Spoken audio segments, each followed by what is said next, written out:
The wind tasted like summer dust. Kael stood near the edge of the school courtyard, the sun casting long shadows across the rows of students lined up before the summoning altar. His heart thumped, not with excitement, but with a kind of trembling stillness. He had waited for this moment his entire life. Today was summoning day, the first true step toward becoming a summoner. A massive silver ring stood in the center of the courtyard, embedded into the stone tiles. Runes glowed faintly on its surface, old summoning glyphs, passed down from a time when monsters first crossed the veil between spirit and flesh. One by one, students stepped forward to perform their summoning ritual. Kael watched in silence. "Come forth, spirit of my soul," a student cried. A burst of light flared from the ring, and a fox with 3 shimmering tails emerged, landing softly before its new partner. Cheers followed. Another student summoned a sleek bird of lightning, then a stone-armored rhino. Applause rippled through the courtyard. Some beasts looked fierce. Others were beautiful, elegant, or strange. But all shared one thing. They were normal, expected, fitting within the range of what most people could hope for. Kael didn't even know if he'd get something that good. He lowered his eyes, gripping the small charm around his neck, an old coin given by his grandfather, long since worn smooth by nervous fingers. The truth was, Kael hadn't shown any signs of high spiritual energy. He wasn't from a summoner bloodline, no noble heritage, no big-name academy, just a regular kid from the quieter side of Faloma City. "Next, Kael," the examiner called. Kael swallowed. He stepped forward. His shoes made a hollow tap against the stone as he entered the summoning ring. The warmth of the sun faded, replaced by the cool pulse of spiritual pressure rising from the glyphs. He could feel eyes on him, some curious, some dismissive. "Place your hand on the core," the examiner instructed, motioning to the pedestal in front of him. Kael nodded and placed his palm against the glowing blue crystal. He closed his eyes. The world fell away. Inside his mind, Kael saw it. A vast space, blank at first, like fog covering water. Then a presence. Huge, ancient, breathing. A heartbeat echoed through the silence. It wasn't his own. Boom. The fog burned away like paper touched by fire. A pair of golden eyes opened in the dark. Kael gasped as a presence surged forward, flooding his body with searing heat. The ground beneath the summoning ring cracked. A storm of red light exploded upward in a pillar of fire. Gasps, screams, flames spiraled toward the sky and scattered into embers, revealing a colossal, serpentine form coiled within the circle. A dragon, scales glowing crimson like molten steel, wings folded, claws gripping the edge of the summoning ring. Its breath was thunder, its gaze old as the stars. "A red dragon," someone whispered. The courtyard was dead silent. Kael's hand was still on the core crystal, but now it pulsed red-hot, searing into his palm. The dragon's eyes met his, curious, intelligent. A ripple passed between them. Not words, not thoughts, resonance. Then, just as quickly, the dragon shimmered and vanished in a blaze of red light. Gone. Back inside him, Kael stood there, smoke rising from the ground. His chest felt heavy, as if a second heart now beat beside his own. The examiner stared, wide-eyed. What was that?" Kael stepped back, voice quiet. "My summon." "You summoned a divine class beast," the man stammered. "That was no ordinary spirit. That. I'd like to be dismissed now," Kael interrupted. He didn't want the attention. Not now. A whispering tide rolled across the courtyard. Students stared, some in awe, others in envy. One or two glared with clear hostility. Kael walked back toward the edge of the field, keeping his expression calm. Inside, his thoughts were anything but calm. In the quiet of the school garden, Kael finally sat down. He waited until the noise of the crowd faded. Then he closed his eyes and reached inward, to the space where his summons rested. What he saw stunned him. A vast, open plain stretched before him. Green grass, warm sunlight, and above it all, the looming shape of the red dragon, curled around a stony hill. Its breathing was steady now, quieter, calmer. "Can you hear me?" Kael asked within his thoughts. The dragon turned its head slowly, golden eyes narrowing slightly. It didn't speak, not with words, but Kael felt its intent. Acceptance. A forming bond. This place, this sanctuary, was his personal realm. Every summoner had one, a kind of resting space for their monsters. But Kael's felt different, larger, alive, almost like the dragon had shaped it by merely existing. He felt warmth inside his chest. The link was forming fast. That night, Kael lay awake in his room, staring at the ceiling. Moonlight filtered through the curtains. He held his right hand up, fingers tracing the faint, glowing mark now etched into his palm. A red glyph, shaped like a dragon's wing. He had no idea what this meant. Why he could summon a divine-class monster. Why the dragon had answered his call. But deep inside, something had awakened. A desire. Not to be famous. Not to be feared. But to grow stronger. To protect. To rise. Not just with the red dragon, but with the other divine beasts he now sensed waiting, far beyond the veil. There was no hiding from it. By the time Kael returned to class the next morning, everyone had heard. Students stared the moment he stepped into the room. Some leaned in a whisper.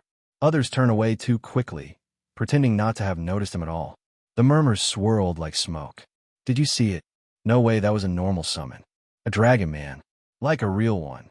The summoning ring cracked. They say it was divine class. He must be hiding something. Kael walked to his seat and sat without a word. His chair creaked softly as he leaned back, pulling out a notebook. He could feel the pressure building, not from his classmates, but from the weight inside him. A presence. Still warm. Still watching.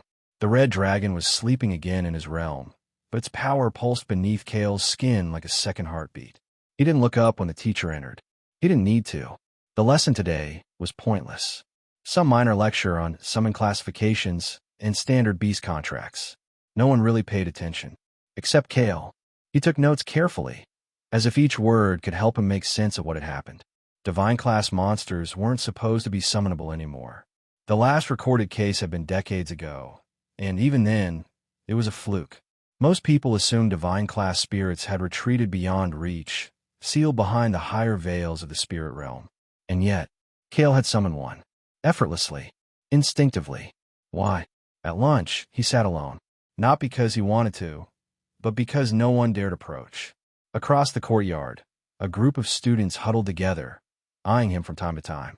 One boy, a tall, well-dressed student from a known summoner family, met Kael's gaze directly. Kael recognized him. Darren Voldy, known for his flashy summoning style and control over lightning types. Darren smiled, but there was no warmth in it. Kael looked away. Later that afternoon, he found a quiet spot behind the library, where the old training dummies were rarely used. The shadows stretched long as he sat cross-legged on the grass and closed his eyes. Inside his mind, the personal realm opened like a doorway. The red dragon was awake. It lay coiled around a massive rock formation that hadn't been there yesterday. The realm was already changing, growing stronger, more defined. Trees had begun sprouting near the edges. The sky here was always sunset-colored, glowing with a surreal orange hue. Kael approached slowly. The dragon raised its head, exhaling smoke that shimmered like gold dust. "You're too strong," Kael muttered. "I can't use you in public." "Not yet." The dragon blinked once. No resistance. It understood. Kael sat down in front of it. "I need to train," he said. "If I can't use you, then I need to be strong enough without showing everything. You're my partner, but right now, you're too much." A faint pulse rippled through the realm. The dragon closed its eyes again, and Kael felt a sensation in his chest. A bond tightening, not loosening. It wasn't angered. It trusted him. He smiled. That night, he made a choice. The next morning, Kael visited a small weapon shop on the edge of town. Not to buy anything flashy, but to purchase a basic spirit channeler blade. A small, curved dagger used by summoners to direct energy in battle. He needed something low profile, something he could use while hiding his true abilities. Then, he signed up for the local dungeon permit. "Going alone?" the clerk asked, surprised. Kael nodded. "Just testing my limits." The clerk shrugged. "Well, be careful. Some of those starter dungeons are randomized these days. You sure you don't want to hire a support mage?" "No need," Kael replied. He left the shop quietly and made his way to the outer zone, a wooded area where natural dungeons often appeared, protected by magical wards and overseen by city officials. A swirling portal of blue and silver shimmered between two twisted trees. It pulsed gently, welcoming any who dared enter. Kael exhaled and stepped through. Inside the dungeon, everything shifted. He landed on a moss-covered stone floor. Mist hung in the air, and strange vines wrapped the columns of ancient ruins. This was a verdant trial, a plant-type labyrinth known for speed monsters and ambushes, perfect for testing his limits. Kael didn't summon the red dragon. Instead, he summoned nothing. He drew his dagger, crouched low, and began moving. Hours passed. He dodged poison needles, ducked under whip vines, and outmaneuvered swarms of insect-type spirits. Without revealing his divine partner, he was slower, weaker, more vulnerable. But he learned. He learned how his body reacted to energy. He learned how to feel his monster's strength without releasing it, how to draw just enough spiritual current to sharpen his senses. He learned where he was weak. He meditated between fights. He practiced calling out only echoes of the red dragon's flame, just enough to burn a path or sear a strike into the floor. He tested his bond, quietly. And when he finally reached the end of the dungeon and defeated the vine-covered wolf boss with a burst of inner fire, he felt something shift. Inside the personal realm, the dragon stirred. It was pleased. Outside the dungeon, Kael knelt and wiped the sweat from his brow. The sun was setting again. He hadn't won with brute strength. He hadn't summoned the dragon. But he had grown, not by showing the world what he was capable of, but by proving it to himself. The gates creaked open with a reluctant groan. Kael stood at the entrance to Valewind Hollow, a beginner-rated dungeon known for its shifting fog and low visibility. It wasn't the most dangerous place on the Blue Planet, but it had ended more than a few overconfident careers. And Kael was walking in alone. A cool breeze drifted out of the dungeon's mouth, carrying the scent of wet stone and moss. Beyond the misty threshold, silence reigned. No one spoke as he entered. There was no team, no fanfare, just the sound of boots on old stone and a faint pulse in his chest. The red dragon stirred inside his personal realm, but Kael didn't call it out. He tapped the spirit blade at his side, a standard dagger, bound to his own energy signature. It couldn't do much alone, but with practice, it had become an extension of his focus. Quick to draw, quicker to channel. A dungeon overseer nearby frowned as he noted Kael's name. Solo, you sure, kid? Kael nodded. Most run it in teams of 3. I know.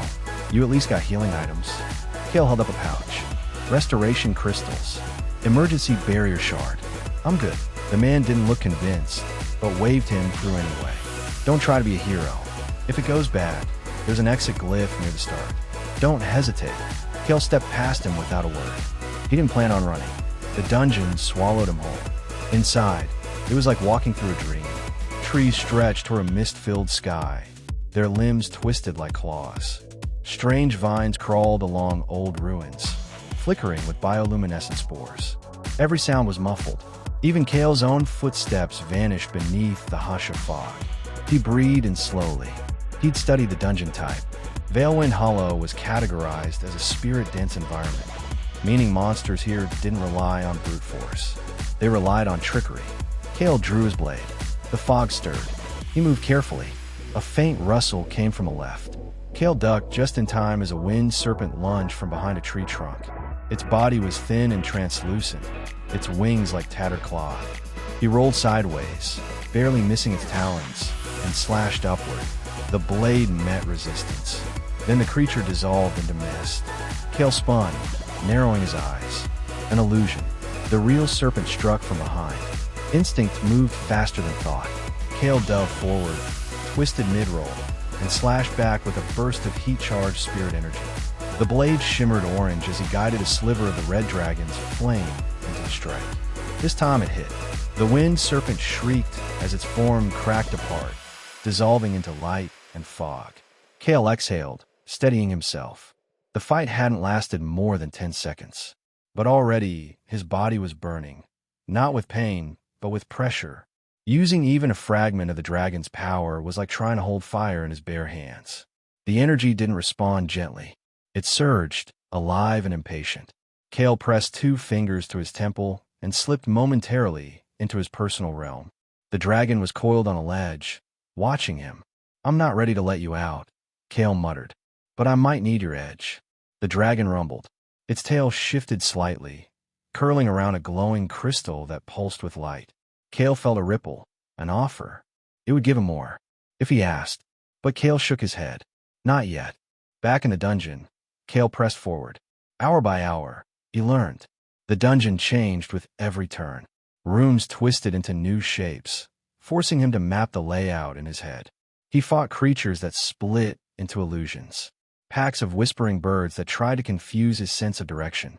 A writhing vine beast that absorbed spiritual energy, forcing him to cut it down with precise strikes instead of brute power. He didn't summon. Not once. Every fight, he used his instincts, his growing reflexes, and fragments of stored spirit fire. Just enough to give him an edge. Never enough to reveal his true strength. His body ached. His hands shook. But every battle ended the same. Victory. By the time he reached the dungeon core, the fog had lifted just slightly. A circular clearing opened around him, and in the center stood a creature twice his height. The Mistfang Alpha, a lupin spirit beast with ivory fur, glowing green eyes, and a long, whip-like tail. Kael's grip tightened on the blade. This wasn't a normal core guardian. It was a mutated variant. The dungeon had shifted. He wasn't surprised. The Mistfang circled him, growling low. Then it lunged. Kael dodged barely. He dropped into a crouch, let the wolf pass, then rolled into a sideways slash. His blade connected, but the Mistfang barely flinched. Kael gritted his teeth. He needed one clean hit. And to do that, he needed to risk more. He closed his eyes, just for a second, and invited the flame forward. His chest surged with heat as the red dragon's energy sparked inside him. Not a full summon, but a channel. Flames coiled along his arm. His dagger ignited. His senses sharpened. He moved. The Mistfang lunged again. Kael spun low, struck upward, and let the flame leap from the blade into the creature's side. Boom! A burst of fire and pressure knocked them both back. The Mistfang staggered, limbs shaking. Kael didn't stop. He rushed forward, blade gleaming, and struck again. Once, twice. Each strike guided by the dragon's rhythm. A dance of heat and movement. Controlled. Focused. Finally, the Mistfang let out a long, keening cry and dissolved into shards of light. Silence returned.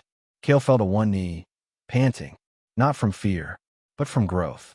The dungeon crumbled around him. The exit glyph shimmered in the clearing. Kael stood, walked through it, and emerged into the fading light of evening. The overseer blinked as Kael stepped out alone. No injuries. Kael shook his head. No team. No team. The man checked the dungeon records. Mutated Alpha, cleared solo. That's an advanced variant. Kael didn't answer. He just walked past. That night, in the personal realm, the red dragon raised its head as Kael entered. Kael smiled faintly.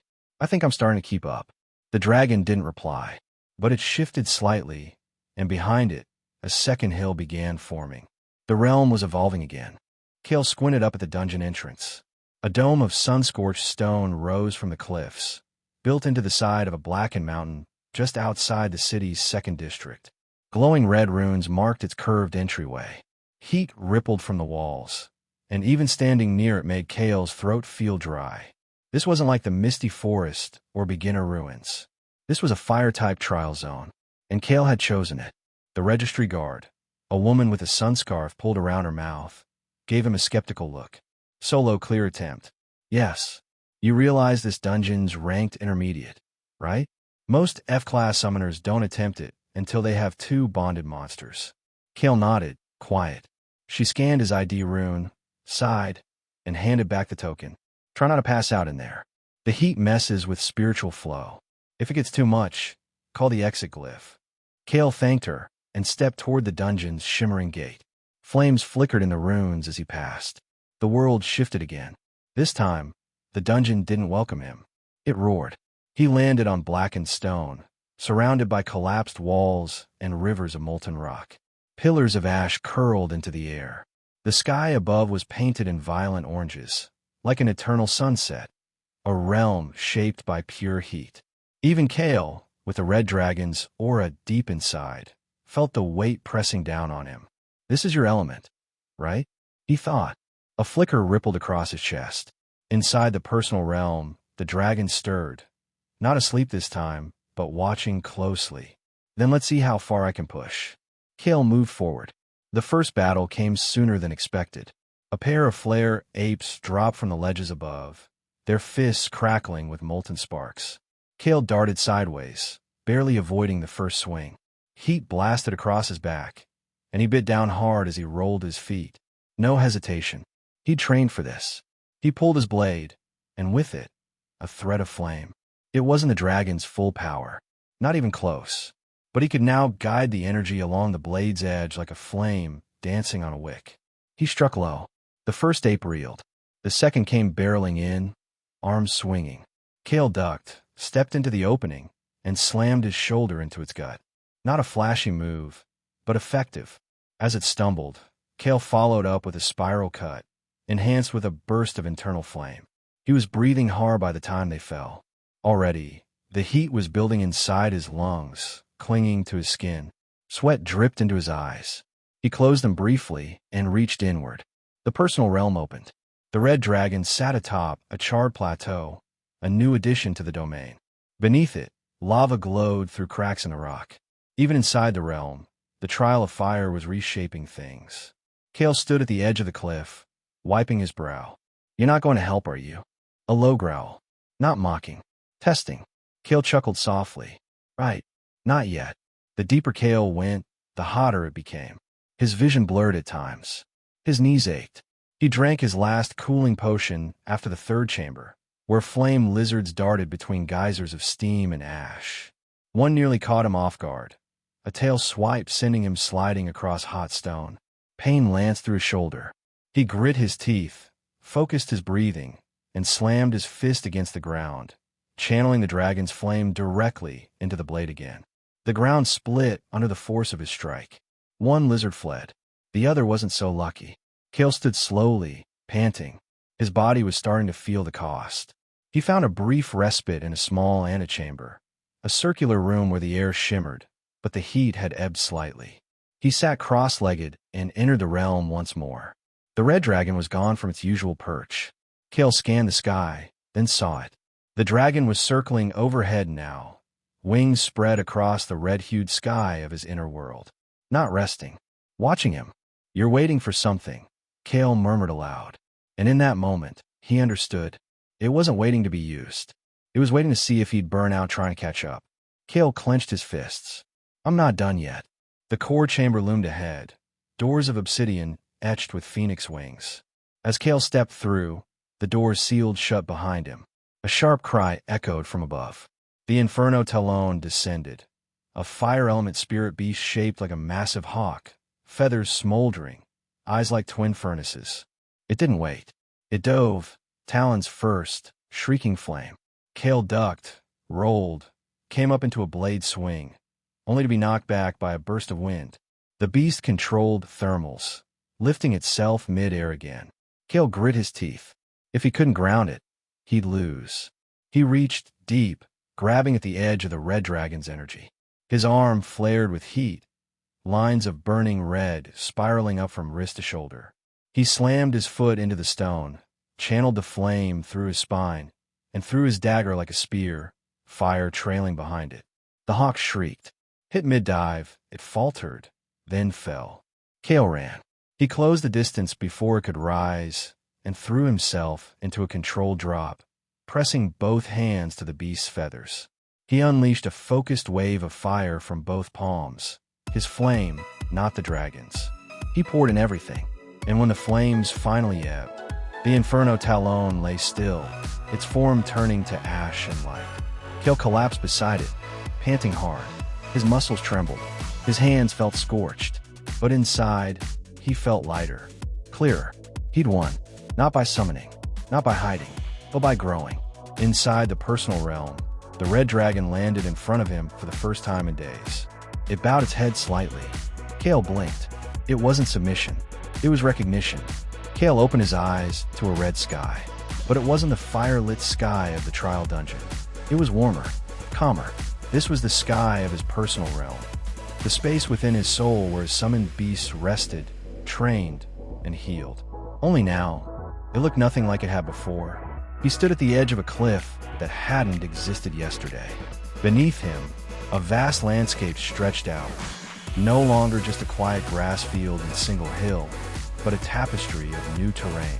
Towering obsidian crags now arched in the distance, steam rising from the cracks.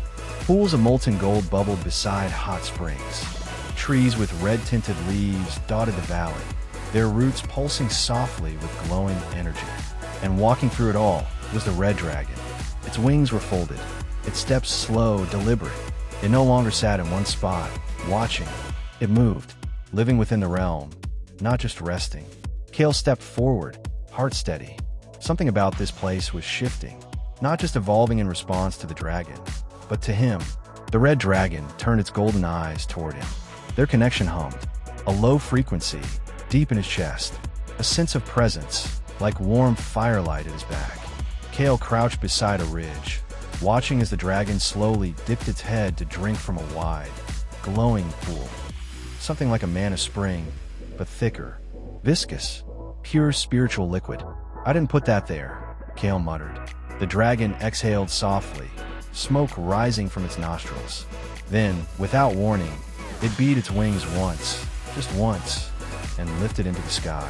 Kael stumbled back as the wind ripped past him, eyes squinting against the light. He'd seen it fly before, yes, but only in glimpses, memories, fragments of battle instinct. But here, in his realm, he saw it for what it was, a beast of celestial flame, trailing embers like comets across the red sky. It soared effortlessly, carving a spiral arc above the peaks, then dove back down and landed with an earth-shaking thud near the lava pools. Kael slowly approached. The dragon didn't roar. It didn't bare its fangs. It was waiting. For him. Kael took a breath and closed his eyes. Focused. He reached out with his spirit, letting it brush against the dragon's aura. The response was immediate, a surge of warmth through his arms, his chest, his bones. His heart pounded. Sweat trickled down his neck. The dragon opened its mouth slightly, and a glowing symbol rose from its throat. A rune, shaped like a broken circle wrapped in wings. Kael's eyes widened. A summon mark? He didn't recognize the symbol. Most summoners only had one, embedded somewhere on their body, the mark of their first bonded creature. His, etched into his palm, already glowed faintly with the red dragon's fire. But this was different. The mark was forming again, inside the realm itself. And not just that. The pool beside the dragon began to bubble. Steam rose. From its surface, a second shape slowly started to form. Vague at first, like something dreaming its way into being. Kael stumbled back in awe. What is this place becoming? He sat down beside a glowing rock, heart still racing. The realm pulsed softly now, like it had a heartbeat of its own. He could feel it beneath him, deep in the stone. Not just a pocket world, not just a space for healing. It was growing. It was alive. And it was changing with him. Kael closed his eyes. He remembered the fights, the burning lungs, the focused strikes, the moment he'd nearly passed out after the Inferno Talon fell. He remembered holding back the dragon's power like damned flame behind his ribs. But now he could feel that the struggle had done more than sharpen his skill.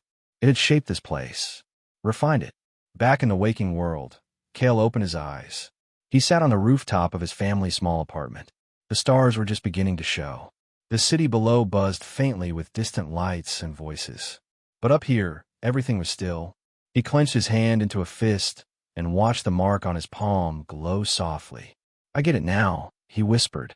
"It's not about how strong they are. The dragon's strength wasn't the key. The realm was. It was the forge, the training ground, the sanctum. If he could evolve it, nurture it, then every monster he summoned could grow within it.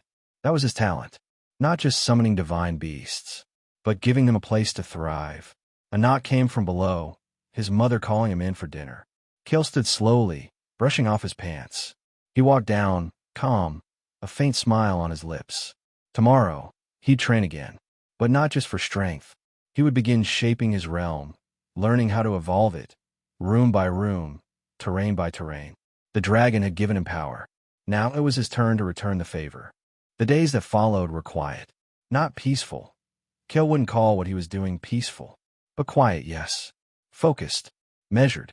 Every hour had a purpose. Every moment had a goal. He didn't attend class much anymore.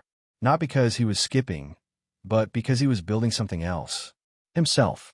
Each morning, before the sun rose over Phalomis City, Kael stepped out of bed, grabbed his gear, and disappeared into the training zones behind the local academy district. Old ruins, discarded gyms, lesser dungeons left unattended.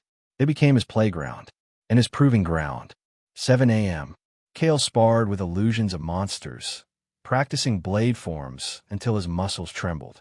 He used the blade not just as a weapon, but as a channeling tool, guiding tiny threads of dragon fire into specific strikes. He wasn't summoning the red dragon, but he could feel it watching from his personal realm. Each swing, each dodge, each burst of footwork was like a conversation, a rhythm. The dragon didn't need to speak. Kael was learning its language. 10 a.m. He entered a rotation of beginner and intermediate dungeons, selecting different elements each time. Ice caves to numb his reflexes, wind mazes to test perception, swamp trials that slowed movement and drained stamina. He never summoned. Not yet. Every fight, he took on with his blade, his instincts, and flickers of power just beneath the surface. And every night, he entered the personal realm, and it had become unrecognizable. The red-skied sanctuary had expanded tenfold. The lava pools remained, but now they were flanked by stone stairways, volcanic cliffs, and deep chasms filled with glowing crystal. A second forest had begun to grow along the northern edge, filled with trees whose leaves burned with quiet light. But the biggest change, movement. The realm was no longer empty between visits. Kael had noticed it first 2 nights ago, a shape drifting near the edge of the sky. Not the red dragon. Something smaller, lighter, watching. He didn't call to it, didn't chase it. He just waited. If it was a summon, it would come to him when it was ready. The red dragon, however, was no longer content to rest. It trained too. It flew, it landed, it clawed at the cliffs, releasing bursts of flame in calculated patterns. Kael watched, fascinated. At times, he would enter the realm to find it sparring with phantom projections, constructs created by the realm itself. He hadn't known it could do that. But the dragon learned like he did, by repetition, by reflection. And as Kael grew stronger, so did it. One night, after a grueling dungeon crawl that left his legs shaking, Kael returned to the realm and found something new. A training circle had formed, an open ring of obsidian stones arranged in a perfect spiral. At the center, the red dragon waited. Its gaze met his. Challenge. Kael didn't hesitate. He stepped inside. He fought with nothing but his practiced blade and focus. The dragon never struck to kill, only to test. Its movements were slower than in battle, but still fast enough to force Kael to burn every ounce of energy. It was a game of stamina, a contest of timing. Each time Kael dodged a tail swipe or parried a flame burst, he learned. Tiny adjustments, small improvements, and when he collapsed in the dirt, gasping, the dragon simply circled once, then curled beside him like a sleeping beast beside its cub. Kael smiled through the pain. This was how they grew, together. The next morning, Kael opened his eyes in the real world with a start. His muscles ached, but his heart felt full. The mark on his palm pulsed gently, warm with spiritual energy. He felt stronger, not just physically, but deeper, more connected, more open. He grabbed his dagger and looked at its edge. It was worn now, cracked along the hilt. Time for an upgrade. That afternoon, he visited an enchanter's forge near the academy's upper quarter. A quiet shop, tucked behind rows of magical bookstores and potion stalls. Inside, an old woman raised an eyebrow as he placed his blade on the counter. Spirit Channeler, low tier. You've used it well. I want something stronger, Kael said, but still light. Flexible, not too flashy. She examined him carefully. You're not showing off. No need. She nodded slowly, then stepped into the back. After a few minutes, she returned with something wrapped in gray cloth. Kael unwrapped it to find a blade thinner than his last, but longer. Its surface shimmered with traces of gold, like veins of light. A flame-adaptive alloy, the woman said, fused with hollow ember steel. Good for those who channel inner fire. Lightweight, holds shape well. Kael smiled. I'll take it. As he left the shop, he felt a faint hum in his chest. The red dragon approved. That night, when he returned to the realm, the dragon was flying again, but not alone. A second shape glided behind it, smaller, quicker, almost ethereal. A flicker of feathers, a glint of white-blue eyes. It vanished before Kael could focus on it, but his heart raced. Another one. A second divine presence was stirring. The dungeon was supposed to be routine. A simple assignment. Low risk, mid-depth, a quiet forest ruin not far from Falon's border. Kael had taken it because he needed to grind. He wanted his movement sharper, his reaction time quicker. He wasn't expecting trouble. Certainly not another summoner waiting in ambush. It started with a whisper. Kael stepped through the mossy stone corridor, blade sheathed at his hip. His breath was steady, his posture relaxed. He'd already cleared the outer layers. Just a few forest spirits, nothing serious. He crouched beside a rune-marked wall, inspecting the vines for a glyph trap. Then he felt it. Spiritual pressure. Faint at first, then rising. Too fast to be a beast. Someone was here. Kael stood and turned just as a pulse of energy shot past him, barely missing his shoulder. It struck the wall behind him, exploding in a burst of purple mist. "Didn't think I'd find you so easily," a voice sneered from the shadows. Kael's eyes narrowed. A boy stepped into view. Lean build, long jacket, dark gloves laced with spirit-binding threads. His contract seal glowed faintly along his neck, shaped like a jagged fawn. "I've heard the rumors," the boy said. "You're the one who summoned a dragon." Kael didn't respond. "I'm not here for talk. I'm here to test something." The air warped beside him, then snapped as a summon materialized. A specter hound, dark, ghostly, with gleaming red eyes, let out a warping howl and lunged straight at Kael. Kael moved, not with panic, with precision. He sidestepped the lunge, drew his new Ember's teal blade, and spun in a clean arc. Sparks flew as steel met shadow, the hound's claws clashing with Kael's parry. He could have summoned the red dragon, but he didn't. Too risky, too revealing. Instead, he relied on the one thing he'd sharpened over weeks of grinding.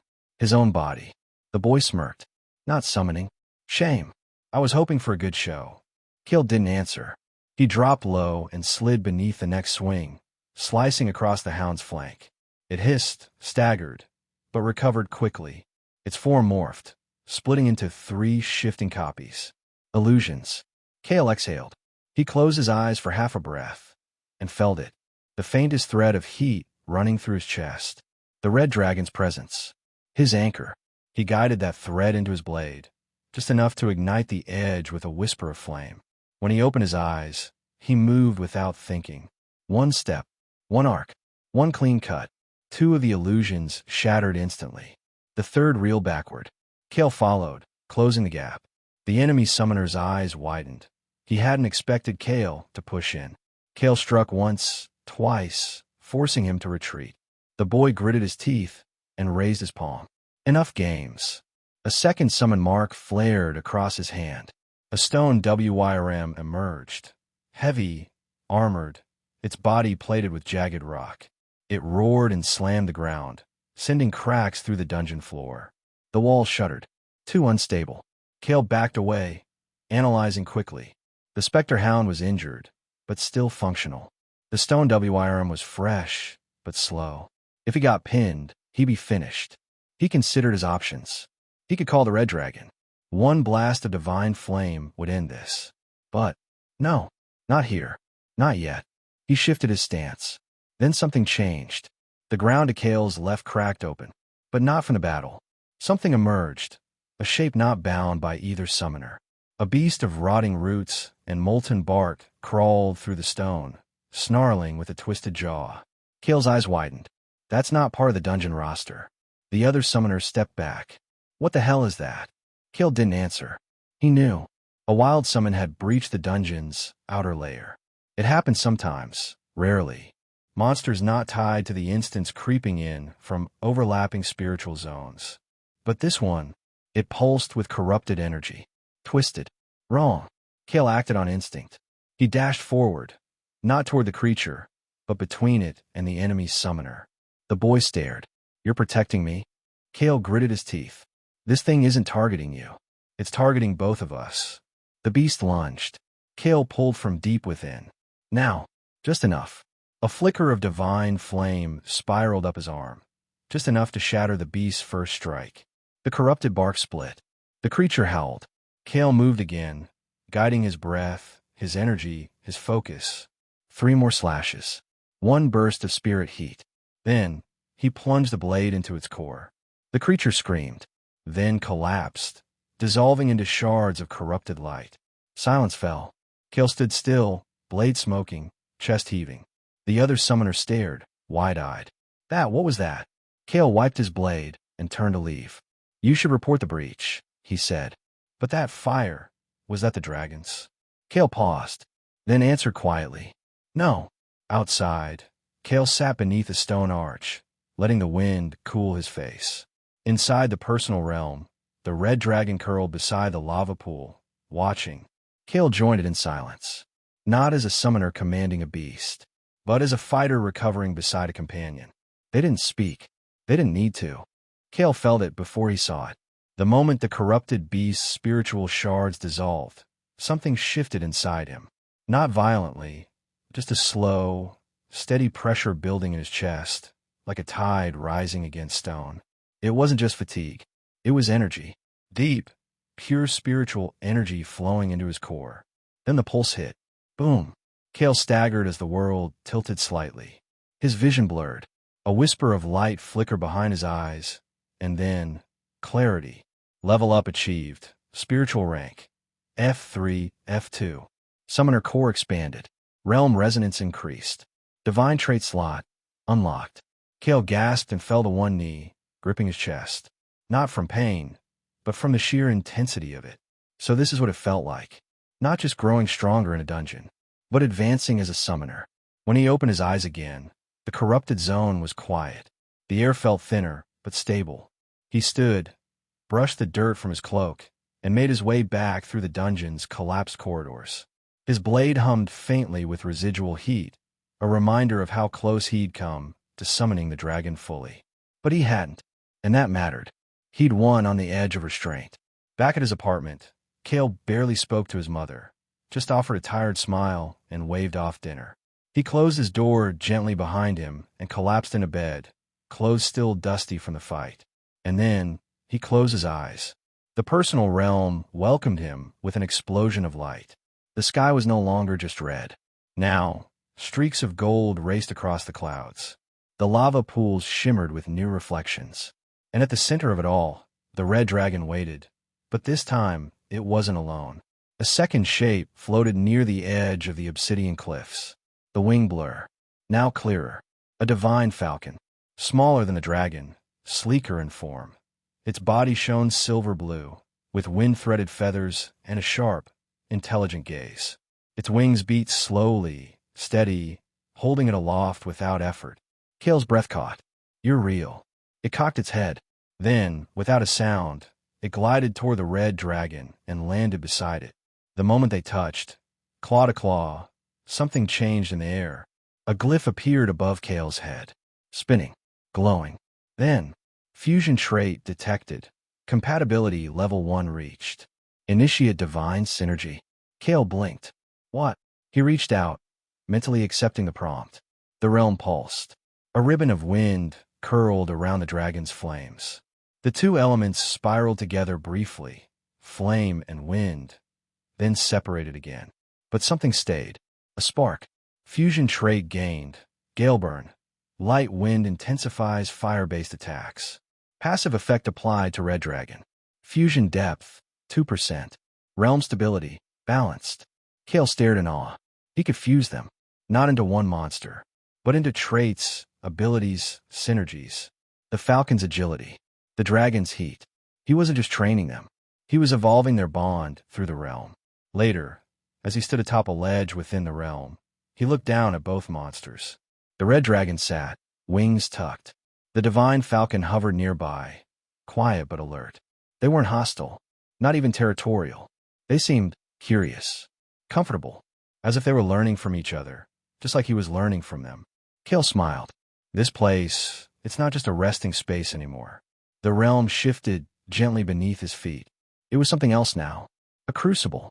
A forge where divine power could mix and reshape. He sat down, crossed his legs, and closed his eyes again, this time not to rest, but to meditate, to test a new flame. The next day, Kael returned to the dungeon board. He didn't go to the clerk. He didn't check the rankings. He just selected the next available dungeon near his level, a wind-tier obstacle trial, and wrote one thing under the notes column. Training, solo. The forest was quiet, but not at peace. Kael moved through the shadows with careful steps. The glow of his spirit blade dimmed to its lowest hum.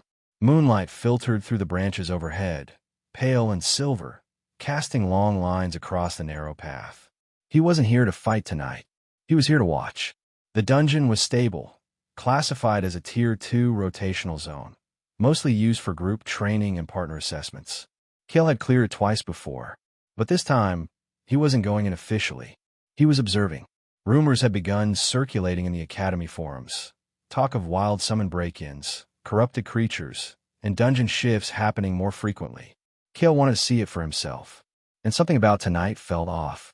He crouched behind a moss-covered ridge, eyes scanning the clearing below. A team of 3 Academy students, 2 beast-type summoners, and 1 support caster, were moving through the mid-layer zone. They were good, Kael noted. Coordinated. The frontline summoner guided a spectral stag, using its horns to clear bramble walls while the support buffed its speed. Still, they were too confident. Kael's eyes narrowed. The wind shifted. He felt in his chest before he saw it. A pulse, like a wrong note in a melody. Then the forest twisted. Vines writhed. Trees bent unnaturally. The clearing warped and darkened, and a shape crawled from the ground. Not summoned, not wild, but twisted. A corrupted spirit. Kael's breath caught. Again, that same sensation from the other dungeon. Spiritual interference, bleeding in from outside the instance. Whatever it was spreading. The team didn't notice at first. They turned too late. The beast screeched and lunged, jaws unhinged, talons dragging across stone. Kael stood, heart pounding. He wasn't part of this group. He wasn't supposed to intervene. But if he didn't, the corrupted beast struck first. One of the students, a short-haired boy with a shield summon, took the hit head-on. He flew backward, slamming into a tree. The stag tried to retaliate, but the creature's tail lashed out, cutting through the spirit's legs. The support caster screamed and began a barrier chant, but it was too slow. Kael moved. He jumped from the ridge, rolled on impact, and landed between the monster and the remaining students. His blade was already drawn. The corrupted beast hissed, eyes glowing green with fractured light. The students stared. "Ooh, run," Kael said, voice calm. "What? I'll hold it." They hesitated for a moment, too long. The creature charged again. Kael exhaled. Now, he stepped forward and unleashed Galeburn. The blade surged with light wind and fire, faster, cleaner than before. He slashed upward, catching the beast mid-leap. Flames curled around its chest, throwing it off course. Kael darted right, pivoted, then stabbed into its shoulder. It shrieked and twisted, trying to snap at him. He ducked under its jaws and struck again. This wasn't like fighting in training. This was wild, messy, real. But Kael was in control. Every motion guided by hours in the realm. Every breath anchored by the red dragon's presence. And yet, he didn't call it out. Not yet. Not unless he had to. The beast spun in rage, tail lashing wildly. Kael raised his hand, focusing. A sharp burst of fire ignited beneath its feet. A trap flame, formed in under a second. The creature staggered, roared. Kael didn't waste the opening. He lunged, blade glowing with dragon heat, and drove it straight into the corrupted core near the beast's neck. The light flared. Then, silence. The beast shattered into shards of darkness and light, fading into mist. Kael stood there, breathing hard, blade lowered. The students stared at him in stunned silence. One whispered, "You're not on the registry." "Who are you?" Kael turned away. "A passerby." That wasn't just a summon. That was a corrupted beast. You burned it without even summoning." He paused, then spoke quietly. "Keep this quiet, and get your friend to a healer." The support caster looked down at the unconscious boy, then nodded. Kael vanished into the trees before they could ask anything else. That night, in the personal realm, Kael sat on a cliff edge while the red dragon curled beside him. The divine falcon perched on a spire nearby, silent as the wind. Kael watched the lava pools glow beneath the stars. "This world's changing," he said softly. "Corruption's leaking into dungeons now." The red dragon didn't respond. It didn't need to. Its warmth was enough. Kael clenched his fist. He didn't want to be a hero. He didn't want the attention. But tonight, if he hadn't acted, he looked down at his palm. The summoner's mark burned faintly. "I need to get stronger. Fast, because hiding his power might not be a choice forever." The sun hadn't risen yet. Fallow Mist City lay under a blanket of silver fog, its towers still cloaked in the hush of early dawn. Street lamps flickered quietly along the edge of the Summoner Registry building, where Kael stood in front of a wide set of stone steps, holding a worn satchel and a decision he couldn't take back. Inside, the front desk lights were on, casting a warm glow through the windows. He took a breath, then stepped in. The clerk barely looked up at first. "Student dungeon permits don't open until—" "I'm not here for a permit," Kael said calmly. "I'm here to register as a solo-ranked summoner." The woman blinked, then slowly set her pen down. "You are how old?" 17. She studied him more carefully now. "That's rare. Solo registrants your age usually don't make out of F rank. Most burn out. Some never come back from their first big dive." "I'm aware. Are you doing this for recognition? To skip exams?" "No," Kael said simply. "I just want to walk at my own pace." She exhaled and pulled out a thin, crystal slate. "Name?" "Kael." "Summoner class?" He hesitated, then answered. "Unranked. One bonded summon. I'll disclose its class privately." She paused, then passed him a shimmering rune coin. "This is your registry token. It tracks dungeon entries, clears, and your spiritual pulse. Your official path begins now. No more training zones. No more protected circuits." Kael accepted it and nodded. No more hiding behind school walls. Outside, the city was beginning to stir. Kael walked through the misty streets, the token glowing softly in his pocket. With every step, he felt a little more detached from everything familiar. His classmates, the school rankings, the forums where they compared stats and summon types. None of that mattered now. He wasn't playing their game. Back in his apartment, Kael opened the door quietly. His mother was still asleep, the kitchen dark. He left a note. "Going away for a bit. Training solo. I'll be careful. Promise." He closed the door behind him and took the stairs down to the alley, then out toward the edge of the city, where the dungeons waited. The chosen zone was called Ashmouth Hollow, a Tier 3 wild-type zone with no instructor oversight. Entry required official registration. Survival depended on reflexes, strategy, and, above all, bond strength. Kael stepped through the portal and entered firelight. The world on the other side was scorched earth. The wind howled through charred stone valleys, and black ash rained from sky veiled in smoke. Far in the distance, jagged silhouettes moved. Kael reached for his blade, but before drawing it, he paused and opened the door inside. The personal realm pulsed with a different energy now. It had grown again. The lava pools were deeper. The wind trees now covered entire ridges.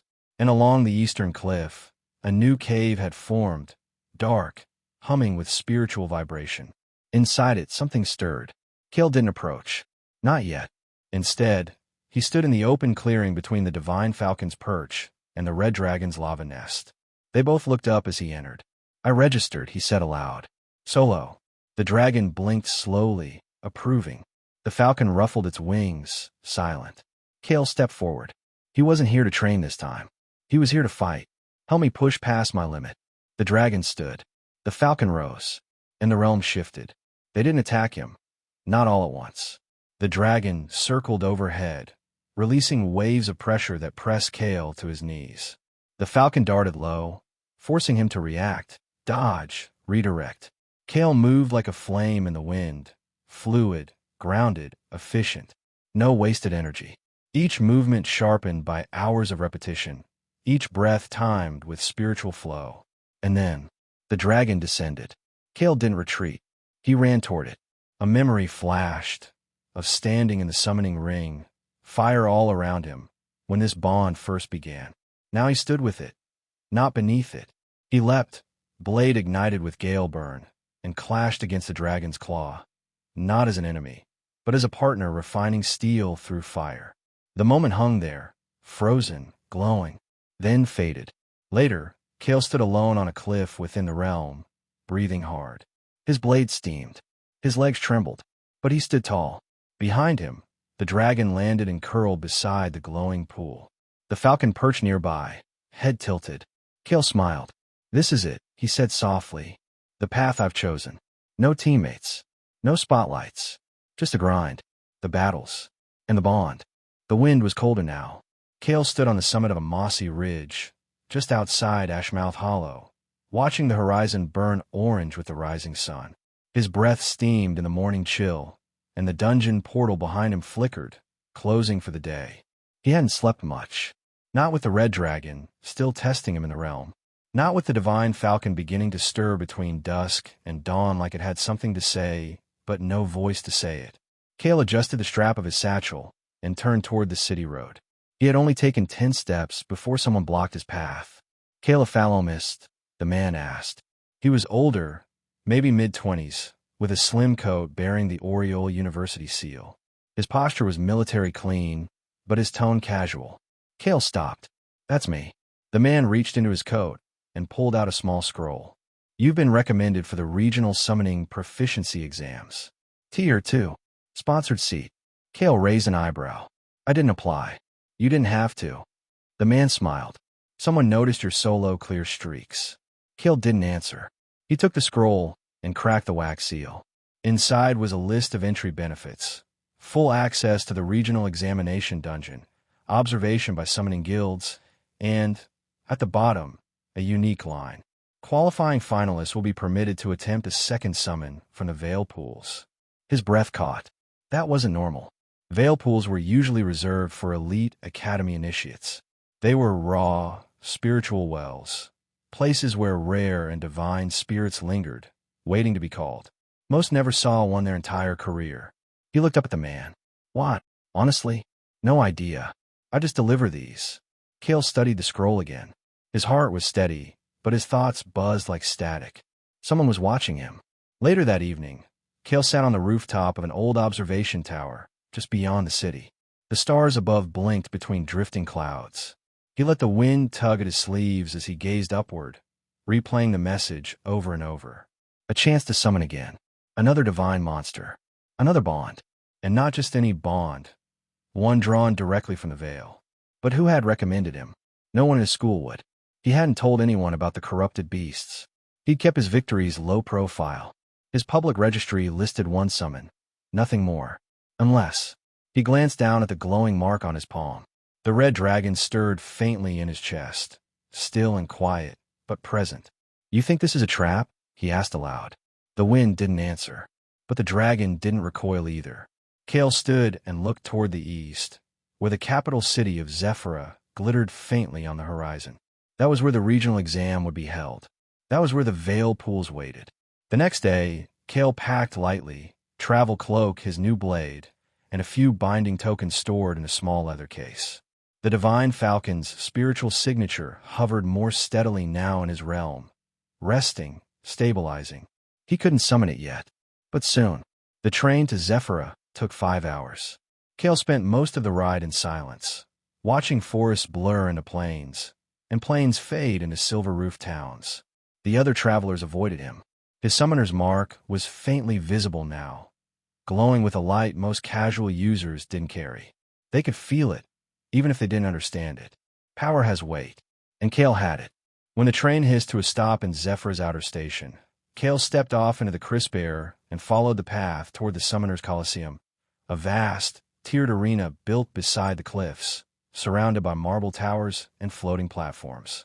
Dozens of summoners milled about, dressed in uniform coats and school insignias. Teams formed clusters. Bonded beasts lounged in the sun beside their partners. Kael walked through them alone. Eyes followed him. He didn't acknowledge them. At the front desk, an attendant scanned his registry coin and nodded. "Kael, solo registrant. Tier 2 recommendation. Her voice slowed. "You've been granted a direct slot in the Veil trial." Kael stayed still. "No preliminary rounds. Your prior dungeon clears and combat log were reviewed. You're in." She handed him a small silver emblem, etched with the glyph of a twin-headed phoenix. This is your trial badge. Bring it into the Veil Pool Chamber. Only those with this emblem may attempt the contract. Kael nodded and walked away. He didn't need to make noise. His steps were already echoing in the halls of the strong. That night, Kael stood inside his realm again. But this time, the cave in the eastern cliffs was glowing. The red dragon lay near the lava pool, unmoving. The divine falcon perched on a wind-carved spire, watching. Kael approached the cave. As he stepped inside, the warmth changed. It was no longer fire, but something sharper, cooler. The walls shimmered with frost, even though no snow had ever touched this place. And from deep within the cave, a new presence stirred. Heavy, predatory, divine. Kael's breath caught. He didn't know what it would be yet, but it was coming. And this time, it would not submit easily. Zephyra was nothing like fallow mist. Kael walked the city streets with his hood drawn low, gaze sweeping across the morning skyline. Towers rose like silver spears into the clouds, glowing with embedded runes. Floating lifts moved between buildings. Air beasts flew overhead. Hawks made of crystal feathers, skyfish trailing spectral fins, even a leviathan once, drifting above the upper spires like a lazy storm cloud. And on every corner stood a summoner. Uniforms gleamed. Spirit beasts prowled at their side or hovered above. Some wore polished gill cloaks. Others bore the insignia of noble families. Their summons weren't just creatures. They were status symbols. Kael passed them all quietly, alone. A few glances away. Most ignored him. But more than once, he felt the press of someone's gaze lingering longer than it should have. Not just curiosity. Suspicion. The central plaza of Zephyra buzzed with energy. A massive bronze statue stood in the square. The twin contract, depicting two summoners raising their hands together, with a shared spirit beast between them.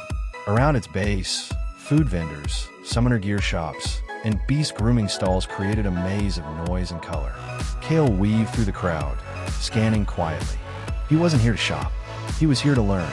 In a small corner bookstore, nestled between a potion stand and an incense cart, Kael found what he was looking for, a history archive. He stepped inside and approached the lone keeper behind the desk, a thin, spectacled man who looked more asleep than alert. I'm looking for references on veil pools, Kael said. The man stirred. Advanced summoning history.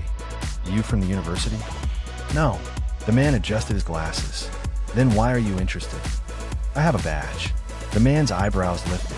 Show me. Kael pulled the phoenix-etched emblem from his pocket. The man whistled under his breath. You're solo, aren't you? Kael didn't answer. Didn't think so. Fine. Back shelf. Left corner. Red bindings. 2 books only. And be gentle. Those aren't printed anymore. Kael found the books quickly and sat in the quietest corner of the shop. Dust tickled his nose as he opened the cover. The pages spoke of the veil, a spiritual boundary between the blue planet and the higher realms. Not divine in the religious sense, but spiritual ecosystems too refined for average summoners to reach. It was said that divine beasts chose their partners across this veil, not the other way around. But one line made him pause. Only those with stabilized dual aspect cores may form more than one divine contract without backlash. Kael frowned. No one had told him that. He reached into his realm briefly, brushing his awareness across both the red dragon and the divine falcon. They weren't in conflict, but they weren't fully aligned either. Stabilization. So that was the next step. He left the shop an hour later, thoughts swirling, only to nearly walk straight into a trio of students in matching navy blue coats. They stepped aside, but the tallest one caught Kael's arm lightly. Watch it, the boy said. Kael looked up.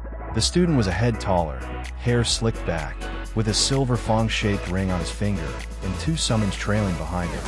A stone cat with emerald stripes, and a floating flame orb with eyes. Kael stayed silent. The boy tilted his head. You're not from Zephyra, he said.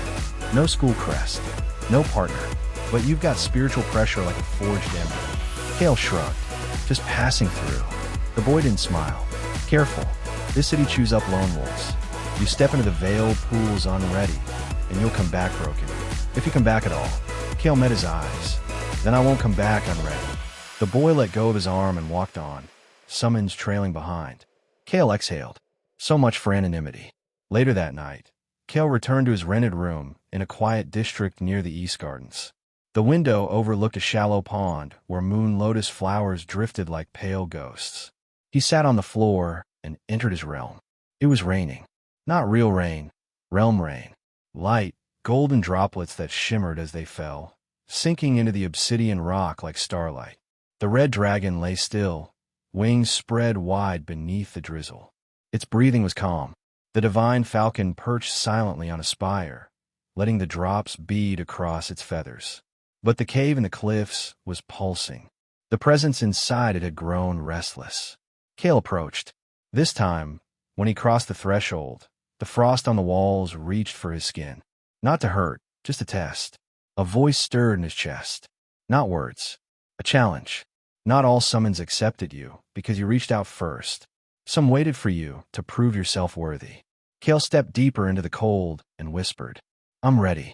Zephyr's outer coliseum buzzed with tension.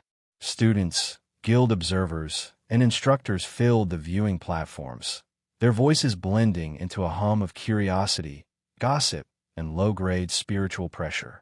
Colored banners marked different academies, guild factions, and summoning houses. This wasn't just an exam. It was a showcase. And Kael stood alone on the edge of the arena floor, staring across the sandy ring at his opponent. Riven Cresthall, third-year summoner from High Tower Guild School, backed by a noble house with elemental affinities, known for summoning multiple mid-tier beasts in coordinated attacks, and a reputation for humiliating unknowns in public duels. Riven grinned, tossing his long red scarf over one shoulder. Solo registry. No school tag. No spirit beast in sight. You sure you're not lost, friend? Kael stayed silent. A few chuckles rippled through the stands. Riven turned to the judge. No need to delay. Let's get this over with.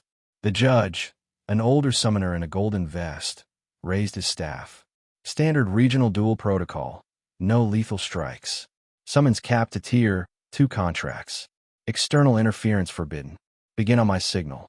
Kael adjusted the grip on his blade. The mark on his palm glowed faintly beneath the glove. Begin. Riven moved first. He didn't hesitate. Raising both hands, he summoned 2 beasts in quick succession. First, a flint-winged serpent, a coiled, winged lizard with ember-coated scales and a whip-cracked tail. Second, a hollow prowler, a shadow wolf with echo steps and a bite that disrupted spell focus. They flanked him immediately, trained and efficient. Kael stepped forward. He didn't summon. Riven raised an eyebrow. You're not calling anything out? Kael narrowed his eyes. Not yet. Riven clicked his tongue. Suit yourself. The hollow prowler attacked first, darting low with illusion speed. Kael barely sidestepped before the flintwing came crashing down from above, wings burning. He rolled to the side, blade scraping across the sand, and struck upward just in time to parry the serpent's tail. The blow still sent him skidding backward. The audience murmured, "He's just dodging. Why doesn't he summon? Maybe he can't. Maybe he's a fake." Kael tuned it out. His pulse was calm. He'd studied Riven's fighting style during the train ride. Aggressive, double summon pressure. He liked to force his opponent into panic. Kael waited. Let the beasts tire themselves. Let Riven overreach. A slash from the wolf grazed his arm. Kael spun and countered with a wide arc of flame-tinged steel, forcing the beast back. The serpent dived again. Kael pivoted beneath it and dragged the blade across its wing joint. Sparks flew. Not enough to wound, but enough to shift the rhythm. Riven narrowed his eyes. You're playing defense too well. Kael didn't respond. He called inward, not to summon, but to channel. Just a thread of the divine falcon's precision. His movement sharpened. His blade flowed faster. The serpent lunged again.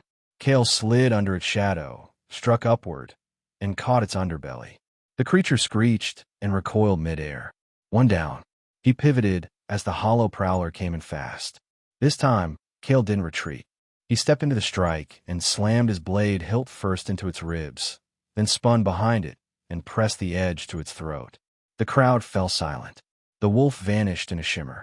Kael straightened slowly, blade steaming faintly. Riven stood with his fists clenched. What the hell was that? The judge raised his staff. Victory. Kael, by clean disarm and summon incapacitation. Polite applause followed, but it wasn't the crowd's reaction that Kael noticed. It was the man in the upper balcony, watching from behind a gilded rail. He wore robes marked with a glowing white crest.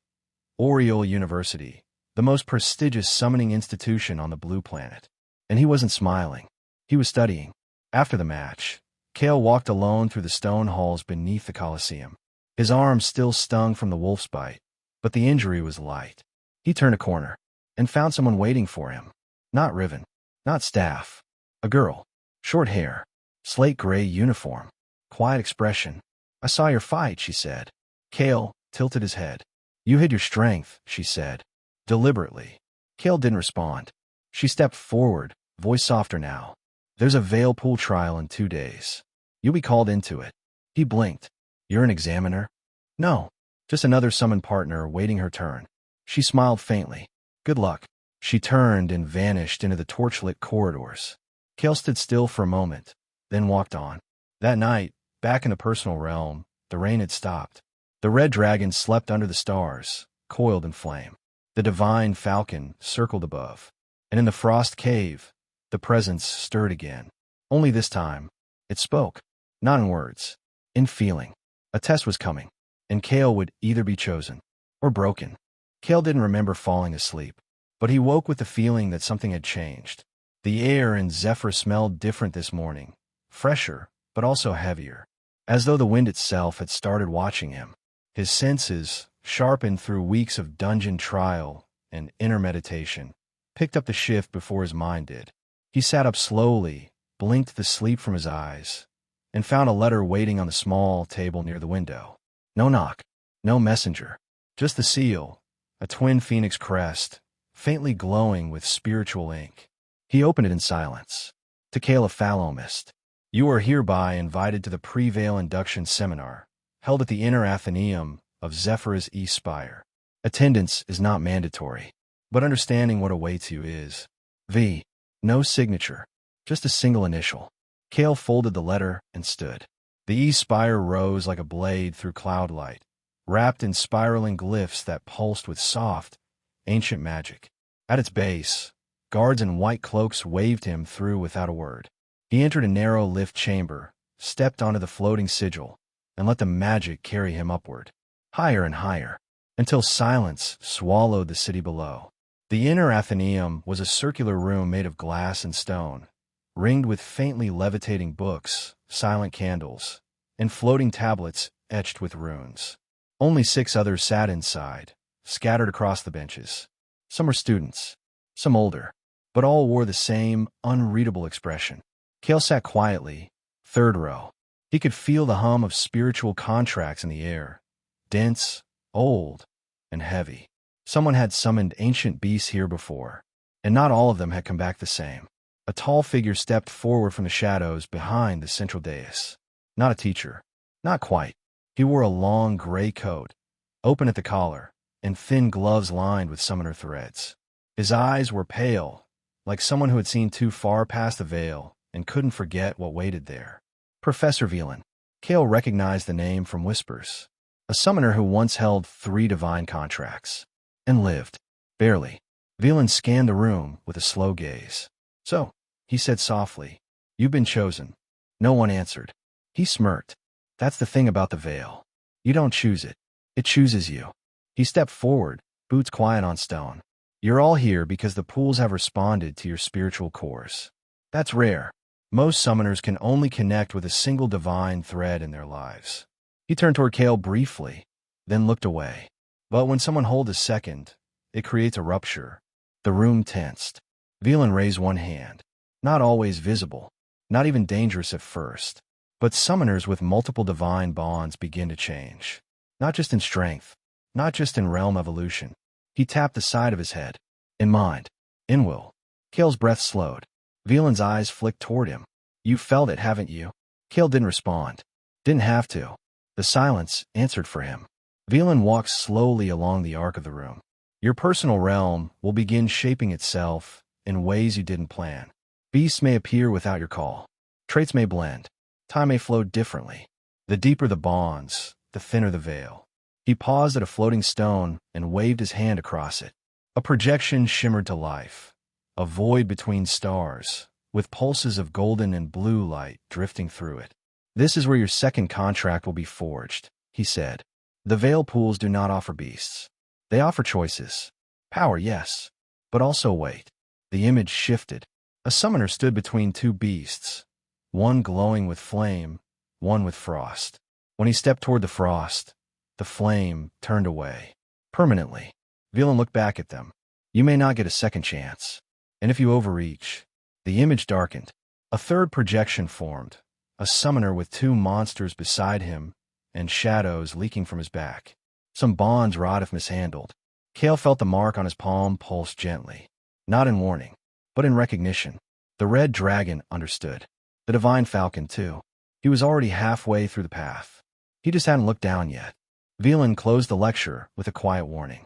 2 nights from now, the Veil Pool's open. If you choose to step forward, understand this. You may leave with a divine partner, or leave without a part of yourself. Then he turned and walked away. The doors opened behind him, silent and slow. The seminar was over, but Kael didn't move. Not for several minutes. That night, the personal realm was unusually quiet. No wind, no fire. Even the lava pools burned low, glowing faintly under a pale, starless sky. Kael sat on the edge of the frost cave, staring at the entrance. Inside, something pulsed. Not hostile, not welcoming, just waiting. He reached out with his spirit, letting his awareness drift into the chill. And for the first time, the divine wolf opened its eyes. The city moved without him. Zephyr's marble roads were as busy as ever. Summoners training in the outer plazas, scroll merchants shouting deals from painted stalls, familiars darting between the feet of passers-by. But Kael drifted through it all like a ghost. The letter from the Summoners' Council sat folded in his pocket. No seal, no flare of magic, just a handwritten summons.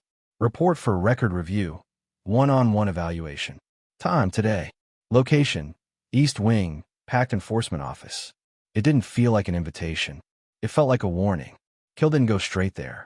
Instead, he found a quiet spot in a rooftop garden tucked above the library, somewhere students often forgot. The breeze up here was gentle. The wind carried the scent of tea leaves and moss, and the sun warmed the stone bench beneath him. He sat, didn't train, didn't meditate, just sat. The red dragon's presence hovered quietly in his chest, heavy and still. Not sleeping, not speaking, waiting. And inside his realm, he could sense the divine falcon perched on a high ledge, unmoving, watching the cave where the divine wolf still slumbered. 3 summons, 3 waits, only one of them, yet fully real, and only one Kael. He leaned back and stared at the sky. When he was younger, he thought being a summoner was about collecting strong beasts, defeating dungeons, rising in rank. He used to imagine what his summon would look like, something proud, something powerful, a lion, maybe, or a shining beast of lightning. But he'd never imagined something like the red dragon, never imagined this strange, silent realm inside his soul, growing with him, breathing with him, changing around him, and certainly not that it would lead him here, alone, on the edge of another choice that might make him too different to turn back. He stood just before noon and made his way toward the Pact Enforcement Office. It wasn't what he expected. No golden tower, no echoing halls, just a quiet stone building built into the side of the courthouse wall. It looked old, forgotten, like someone had tucked it here to keep it out of view. Inside, there was only one person waiting, a man in gray, older, no visible summons. He didn't introduce himself, didn't smile. "Kael of Fallow Mist," he said. "Sit down." Kael did. The man placed a flat obsidian slate between them and tapped it once. A soft glow rose from the surface. Kael's summoner registry. Name, rank, initial contract. The glowing outline of the red dragon, labeled only as. Summon class, unknown, registered at F-class initiation. No notes about its divine nature. No mention of the divine falcon at all. The man looked at Kael. "You've cleared 14 dungeons in the last 2 months. All solo, one of which was a Tier 3 corrupted incursion. No official guild affiliation. No school record beyond first-term training. And now, you've been selected for the Veil Pool trial." Kael didn't flinch. "Yes." The man's tone was unreadable. "You've made very few mistakes. Which makes me wonder, how long have you known about your dragon's true class? Kael was quiet for a moment. Then, softly, since the first time I touched its flame. The man's eyes narrowed. And you didn't report it. Kael met his gaze. Would you have let me keep it if I had? A long pause. Then the man sat back. You're not wrong. He folded his hands. You understand that divine class contracts are governed under the high-risk pact law. Normally, 2 divine bonds are forbidden unless the summoner has a guild license or formal council approval. I didn't ask for a second one, Kael said quietly. No, but it's coming anyway, isn't it? Kael didn't answer. The man tapped the slate again. This isn't a warning. Not yet. But if you bond a second divine, and the council isn't informed, the seal on your summoner's realm could be force-locked. Kael felt his jaw tighten. Meaning your summons will sleep. Permanently. Silence stretched between them. And then the man added, more softly. You're strong. Smarter than you let on. I've seen the logs. Your fights are clean. Efficient. You don't show off. You hide what matters. Kael said nothing. Be careful, Kael. Divine power attracts more than danger. It attracts attention. From the wrong people. And the wrong monsters. He stood. You're dismissed. Outside, the sky had dimmed slightly. Clouds gathered over the cliffs. Thunder echoed faintly in the distance. Kael walked to the edge of the city walls and leaned on the railing, staring down into the ravine where windmills turned slowly between silver grass. His fingers touched the seal on his palm. Still warm. Still burning. Back in the realm, the divine wolf had moved. Not far. Just enough. It now stood near the edge of the cave mouth, fur shimmering like starlight frozen in snow. It didn't growl. It didn't bare its fangs. It simply watched. Kael stepped forward slowly, then knelt. I'm not here to chain you, he said quietly. Only to grow beside you. If you choose me. The wolf didn't reply, but a single flake of frost drifted from its coat and landed in Kael's palm. It melted instantly. The dueling arena behind the East Training Hall wasn't part of the official tournament grounds. It was older, cracked in places, with sand that never quite settled right. No official banners. No audience seating. But the students here weren't after medals or prestige. They were after names. Kael stood in the center, his coat still damp from the walk through Zephyr's morning rain. He hadn't planned to fight today. Certainly not like this. But plans didn't always matter when people started whispering about divine class summons. Didn't mean to corner you, said the boy across from him. His tone was pleasant, but practiced. Every word shaped to sound casual. Some of us just wanted to see you in action. He was tall, lean, with silver-edged gauntlets glowing softly at his wrists. 2 bees stood behind him. A windclaw lynx, sharp and twitchy, and a spirit toad, bloated with stored venom that shimmered under its skin. Kael recognized the insignia on his coat. House Norel, a noble line known for producing summoners who specialized in spiritual paralysis tactics, subtle suppression, controlled exposure, never going for the kill. They didn't attack to win. They attacked to watch. I don't want to fight, Kael said. The boy smiled. You walked into a training arena. Kael glanced to the side. 2 more students blocked the gate. Quiet. Watching. Not part of the match, but positioned just so. So this was staged. He sighed softly and stepped forward. All right, he said. I'll play. The duel began with a flick of the noble's wrist. No judge. No rules. Kael moved first. Not forward, but back, staying light on his feet. He wouldn't summon. Not here. Not unless it was real. The windclaw lynx darted left, then feinted right, claws dragging sparks as it circled. Kael's hand drifted to his blade, but he didn't draw. Instead, he watched. Tracked. Measured. The toad began building pressure, its belly swelling, spiritual venom coiling inside. Kael narrowed his eyes. So that was the plan. One distracts. The other disables. If he summoned a divine beast here, even a glimpse of its aura would ripple through the academy like wildfire. And he had no doubt someone, maybe even council eyes, was watching from a distance. He couldn't afford to win loudly, but he couldn't afford to lose, either. The lynx struck first, claws aimed at his ribs.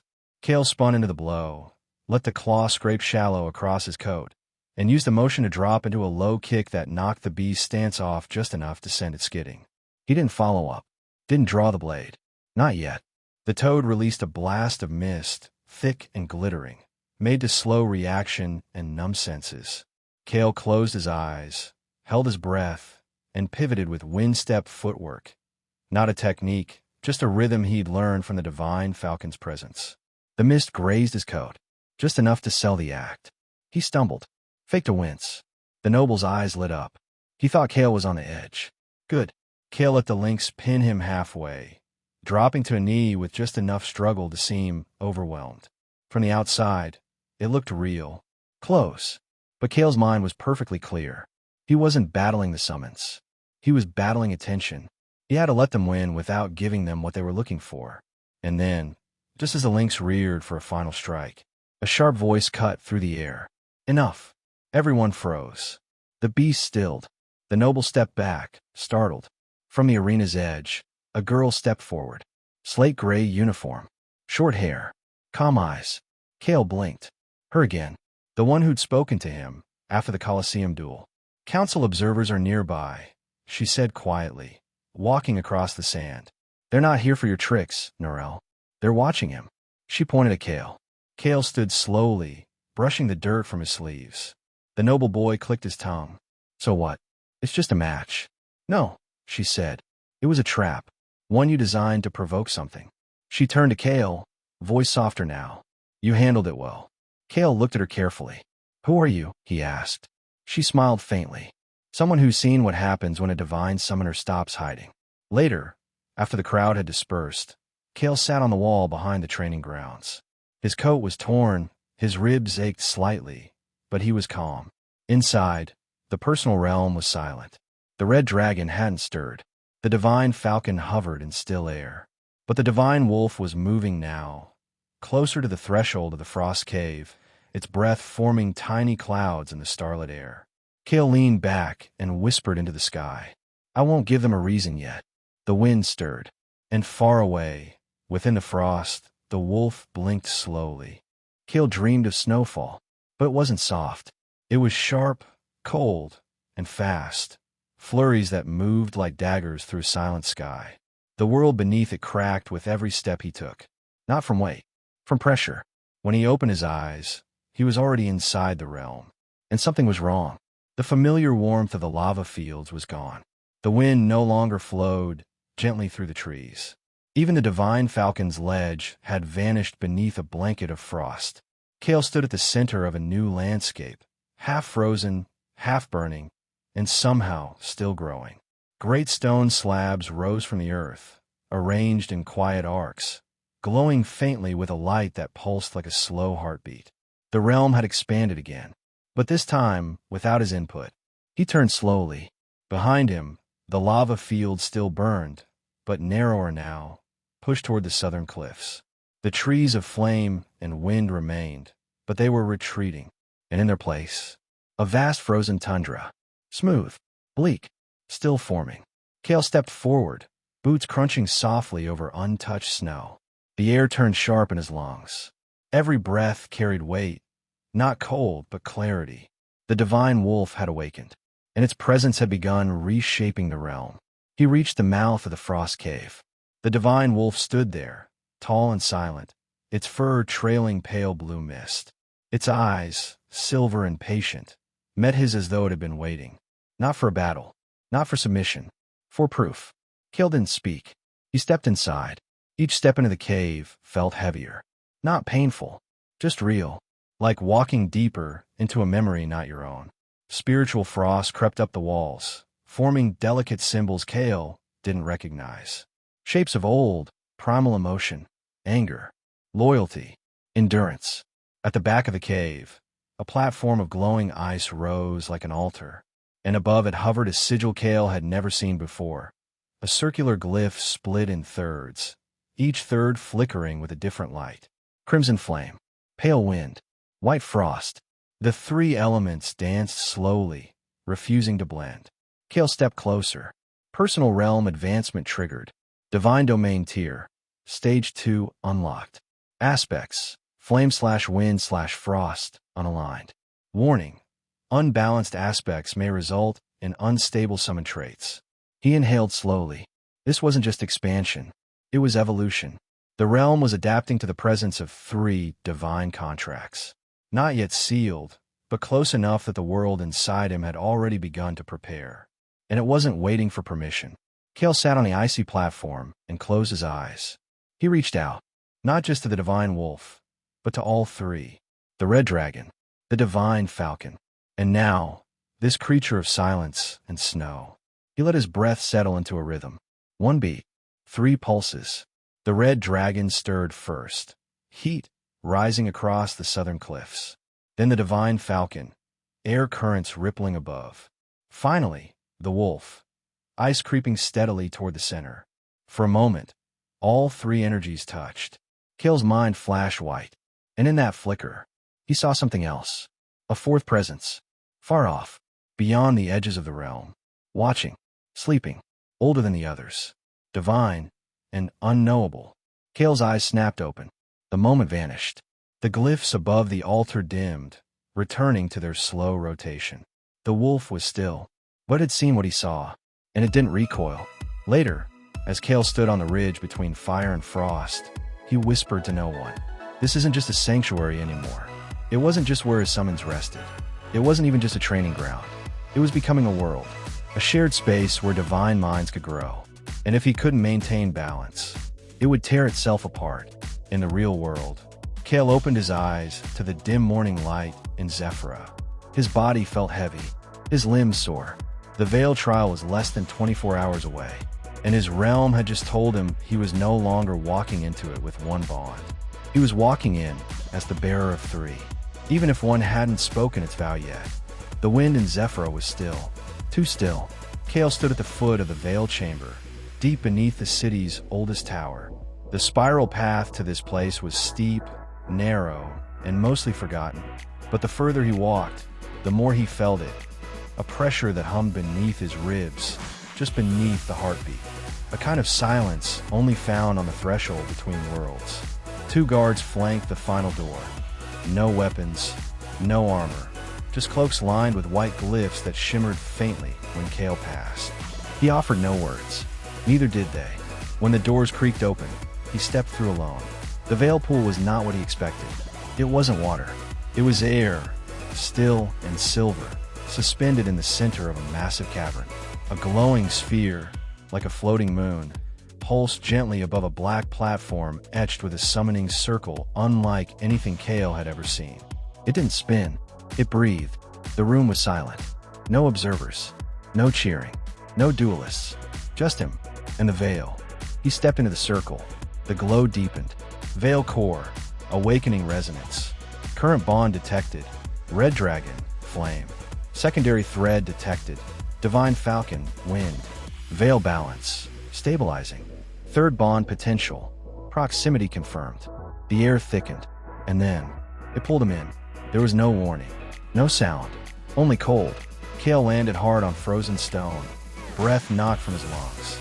He staggered his feet, blade forgotten at his side, vision hazy. He was no longer in the chamber. He was standing inside the Veil. A place between places, dim skies above, mirror-like ice below, and, at the center of it all, the divine wolf. It stood atop a hill of frozen steps, wind curling around its legs, fur gleaming like hoarfrost beneath moonlight. Its gaze was not cruel, but it was ancient. Kael exhaled, breath visible in the air. This wasn't a battle. It was a reckoning. The wolf descended slowly, paused silent on the ice. Its presence wrapped around him, not aggressive, but undeniable. Kael dropped to one knee without meaning to. The pressure wasn't spiritual force. It was memory. Images not his own flickered across the air. A battlefield under snow. A broken pact, long ago. A summoner lost to greed. Who pushed too far, too fast. And a bond severed not by violence, but by disappointment. Kael lowered his eyes. "I'm not them," he whispered. No response. He looked up, eyes calm. "And I'm not here to control you. Or collect you. I'm here because we belong to the same kind of silence." The wolf paused. A single gust of wind curled around them both. Kael stood slowly. "I walk alone. Not because I want to be alone, but because I'm not ready to ask anyone else to follow." The wolf took one step forward. Kael didn't move. He reached up and removed his glove. revealing the summoner's mark on his palm. It pulsed gently, not with fire, not with wind, with a quiet, steady frost. I don't need your power to win. I need it to protect what I can't reach alone. He lowered his hand and waited. A long silence passed. Then the wolf bowed its head. Snow fell around them, quiet, slow. Divine bond accepted, frost pact sealed. New contract. Divine wolf, moonlight class. Aspect fusion enabled. Domain harmonization beginning. The glyph formed in the air, a crescent moon with a spiral of wind through its center and a soft flame on the edge. Kael reached toward it. As his hand touched the light, the realm shattered. He awoke, gasping on the veil chamber platform. A rush of cold air swept through the room. The sphere above had vanished, but something else remained. Standing beside him, silent and proud, was the divine wolf, now real, now his, silver eyes glowing softly beneath the torches. No one else came. No fanfare. Just the quiet echo of footsteps as Kael left the chamber and stepped into the night. The wind in Zephyra was moving again. Kael didn't return to the academy dorms. He walked the outer streets of Zephyra for nearly an hour after leaving the veil chamber, boots tapping against stone roads still damp with last night's rain. He didn't feel cold. Not anymore. The divine wolf's presence rested just beneath his skin, calm, steady, like the feeling of stepping outside after snowfall, where the air was sharp but clean. His thoughts moved slower now, but more clearly, like the world had stopped demanding answers and had started asking the right questions. Still, something pressed at the edges of his awareness. Not from within, from outside. Eyes. By morning, the whispers had already started. He heard them while standing at a tea vendor near the central bridge. Someone passed the veil trial last night. Another divine summoner. No one said who, but I heard the pool ripple twice. Twice. That only happens when the bond responds both ways. Kael sipped quietly. The tea burned a little, flame root with powdered lotus, but he barely noticed. In the east wing of the academy, a faculty list was posted with a new update. Veil trial completed, bond confirmed. New divine signature detected. Registration pending. The name space was blank, but several instructors had already circled the notice. In one of them, a woman in navy robes with spirit-binding rings on both hands scanned the hallway like she was searching for something very specific. Kael watched from a distance and turned away before her eyes found his. He ducked through the back corridors, cutting behind lecture halls and through the old summoner observatory. Empty now, its telescopes gathering dust. Only when he reached the small rooftop above the greenhouse did he stop and breathe. The divine falcon's presence stirred faintly from his realm, curious. But it was the divine wolf that answered first. A soft pulse like ice brushing skin. Not words, just a quiet awareness. They know. He sat on the rooftop ledge, looking out over Zephyr's rooftops. The storm clouds had cleared, but the city felt different today. Tighter, like something had clicked into place behind the walls, and he hadn't been told what it was yet. Kael leaned back on his palms and closed his eyes. I never want to stand out, he murmured. But that wasn't true, was it? He wanted to grow, to walk alone, so he could learn to carry others. But now the world had started walking toward him, and he wasn't sure what it would ask him to carry next. A voice interrupted his thoughts. You've changed. Kael opened his eyes. The girl with slate-gray hair and a quiet tone stood nearby, hands tucked into her uniform sleeves. She wasn't smiling. I knew something happened the moment I woke up this morning, she said. You moved, and the realm moved with you.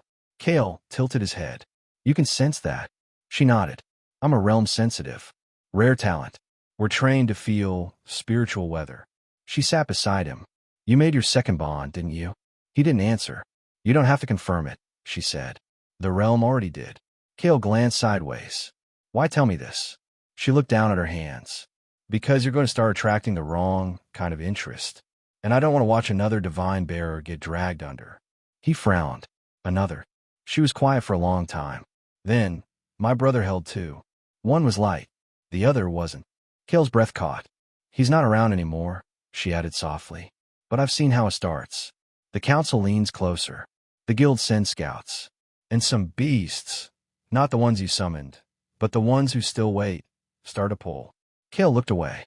I didn't summon the wolf to fight for me, he said. No, she said, but someone else might make you. Later that night, Kael sat within the personal realm, perched on the edge of the newly balanced landscape. The red dragon slept by the lava ridge, steady and warm. The divine falcon drifted along invisible wind paths high above. The divine wolf sat beneath a frost-lit archway, eyes glowing softly in the dark. Kael looked at all three. He felt stronger, but also more watched, more pulled, like a thread had been tied around him and run out into the wider world, where hands, human and not, were starting to tug. He exhaled and whispered into the wind, "I'm not ready for that war yet." But deep inside, he knew. The war was already walking toward him. The letter arrived without warning. It was waiting for him when he returned to his small dorm room, propped neatly on the table, where no one should have been able to enter. No wax seal, no address, just a single sentence on thin, folded parchment. Summoner Kael. Report to Evaluation Chamber 7, Summit Wing. Midnight. This is not a request. The moment he touched the page, it burned into ash. Midnight came quickly. Kael walked the quiet halls of Zephyr's Summit Wing, where the lights didn't flicker and the walls didn't echo. Even the guards here stood differently, silent, unmoving, eyes fixed on nothing and everything. They let him through without a word. Chamber 7 was carved from black stone, marked with a single glyph that pulsed when Kael approached. The door hissed open. He stepped inside, and the world changed. The room was circular, perfectly smooth, and cold as winter stone. There were no torches, no furniture, no council members in robes. Just light, soft and silver, falling from a dome above. And in the center, a small raised platform made of etched crystal. Place your hand on the core. The voice wasn't human. It came from everywhere, echoing without sound. Kael paused. The divine wolf stirred within him. So did the red dragon. And the falcon, too. Alert, cautious. Still, Kael stepped forward and pressed his palm against the platform. Light swallowed him whole. Not painfully, just completely. His body felt suspended, his awareness pulled forward through strands of his own soul, as though the chamber were mapping not his body, but his bonds. One by one, they appeared before him. The red dragon, coiled in flame, wings folded, its eyes, half-lidded, narrowed at something unseen. Above it hovered a rune of fire and age. The system recorded its signature. Divine class, ancient flame. Temperament, loyal, volatile, guarded. Expansion level, tier 2. The divine falcon. Wings spread, hovering in place as though suspended by wind. Kael couldn't feel. Its gaze flicked downward, watching the observers, even if he couldn't see them. Divine class, aerial wind spirit. Temperament, observant, patient, cautious. Expansion level, tier 1. And the divine wolf, standing tall at the edge of a rising cliff in the projection, its fur rippling with starlit frost. It looked not at the viewer, but upward. Divine class, frostbound sentinel. Temperament, reserved, instinct-driven, unyielding. Expansion level, incomplete. Harmonizing. Kael felt a pulse in his chest. The system's voice returned. 3 bonds detected. Unaligned triad. Predictive evolution path. Unknown. Risk level high. Authority warning. Subject may breach stability thresholds if unregulated. Asterisk, asterisk. He clenched his fists. He knew what this meant. He wasn't just being evaluated. He was being flagged. Marked not as an exception, but as a threat. The light dimmed. The projections faded. The room returned to silence. Then came the second voice. Not the system. A person. Cool. Sharp. Female. Caliphalomist, she said. You have walked further than permitted. He turned. A woman stood at the edge of the dome. She wore no uniform, but her presence cut through the room like a blade. Around her shoulders hung a mantle woven with spiritual glyphs. Council weave, Kael realized. Only worn by active regulators. She wasn't here to observe. She was here to judge. I didn't break any laws, Kael said quietly. You passed the veil trial without approval, she replied. Formed 2 divine bonds. Concealed your classifications. And now the realm is evolving beyond known containment. I never asked for power, Kael said. No, she replied. But now you have it. She stepped closer. You're being watched, Kael, by forces far older than this council. The moment you made that second contract, the world tilted. Just slightly. But it won't stop there. Kael's throat felt dry. What do you want from me? She didn't answer. Instead, she offered a small, polished token, etched with a new glyph he didn't recognize. A crescent ring, a whispering wind, and a third mark. Not yet lit. A test, she said. You'll know when it begins. Then she turned and vanished. The token pulsed once in his palm, and went still. Back in the personal realm, Kael stood beneath the sky as snow fell over the firelit cliffs. All three of his summons were watching, waiting, not for instructions, but for what came next. The first thing Kael noticed was the silence. Not the peaceful kind, the wrong kind, the kind that settles after something breaks. But before anyone realizes it's broken, he stood at the edge of a cliff overlooking the fallen ruins of Isamore, a collapsed dungeon zone 2 days' ride from Zephyra. Wind moved through shattered archways and hollow trees, but it didn't make a sound. Not even the birds flew here. It was like the land had been told to hold its breath. Kael adjusted his cloak against the chill. This wasn't just a scouting mission. This was a test. 2 days earlier, the token left by the councilwoman had pulsed to life in his hand. No message, no instructions, only a set of coordinates burned briefly into his palm, before fading into frost. When he asked for context, he got none. Only a note in the official registry. Special assignment. Observer class. Black site ID. Isamore. Objective. Survey and record remaining spiritual density. Companions. None. Clearance. Full. They weren't sending him because he was strong.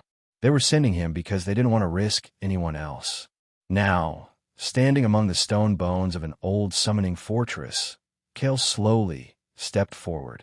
The dust stirred beneath his feet. A gate lay half buried in ash, its spiritual runes long since darkened. Only a faint shimmer remained where a boundary seal used to be, like a mirror cracked at the edges. Kael crouched beside it, ran a hand across the sigils.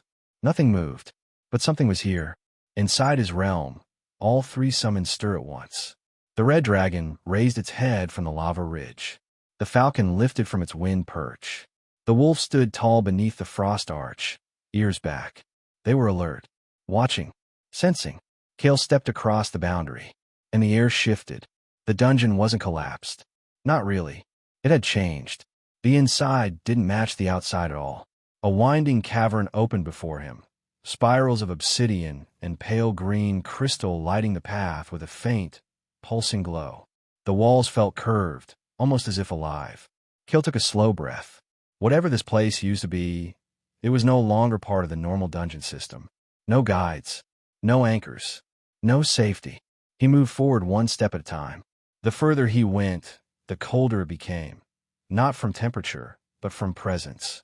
The kind of cold that settled beneath your skin, like someone watching through a wall you couldn't see.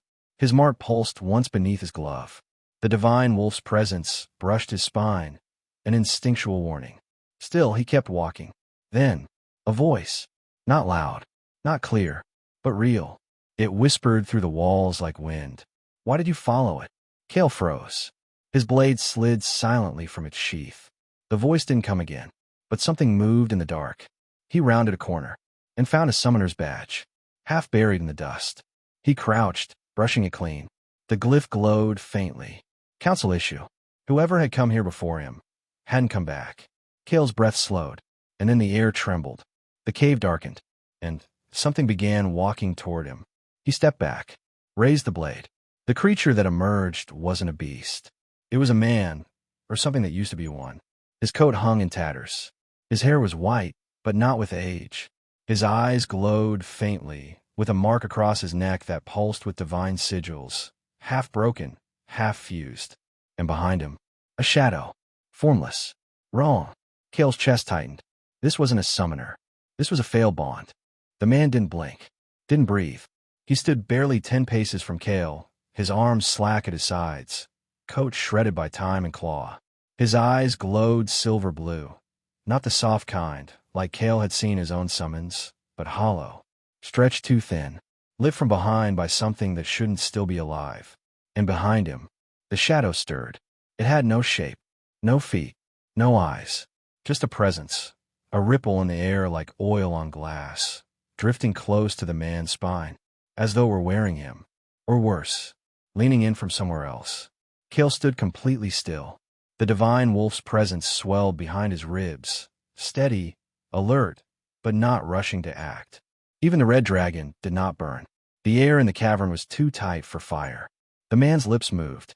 Kael leaned forward, but what came out wasn't words. Just a long, strained exhale that ended in a shudder, like his voice was caught between one reality and the next. Kael lowered his blade slightly. "Were you the one sent here?" he asked softly. The man tilted his head. Not confusion. Recognition. Kael's chest tightened. This wasn't just a trap. This was a message. The mark on Kael's palm began to glow on its own. A warning. The air around the man fractured. Just for a second, like the world was splitting around him, as if reality couldn't decide what he was anymore. Kael stepped back. The thing behind him rippled, rising higher now, brushing the ceiling of the cave. Shapes moved inside it. Wings, claws, eyes that blinked and vanished. And from a man's throat came something like speech. He made the bond, but didn't know how deep it reached. Kael flinched. The voice wasn't one. It was many, speaking as one. Too many calls, too many beasts. He tried to bind what didn't want to stay. The man took a step forward. Kael didn't move.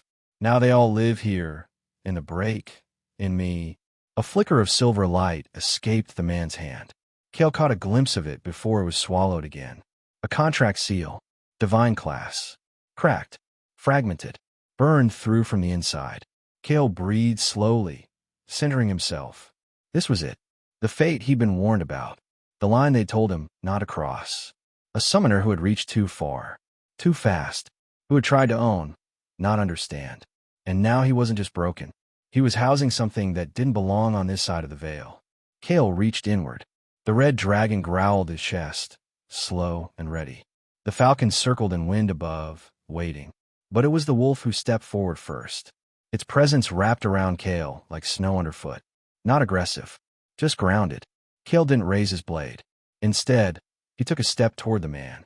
"You're not gone yet," he said quietly. The man's head jerked. Kael continued. "You're still holding them back. Whatever's inside you, it hasn't taken you fully." "It will," came the reply. A whisper now, barely human. "I can't hold it much longer." Kael's heart pounded. He didn't know how he knew. But he knew. The man hadn't called the shadow. He'd absorbed it. To protect someone else. Kael reached out with both hands.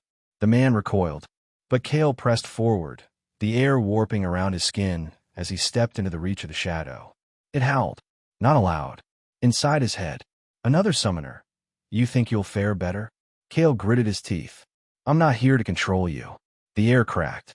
Ice bloomed beneath his boots as the wolf's energy surged into him, anchoring him. "I'm here to release him." For one moment, just one, Kael touched the man's shoulder.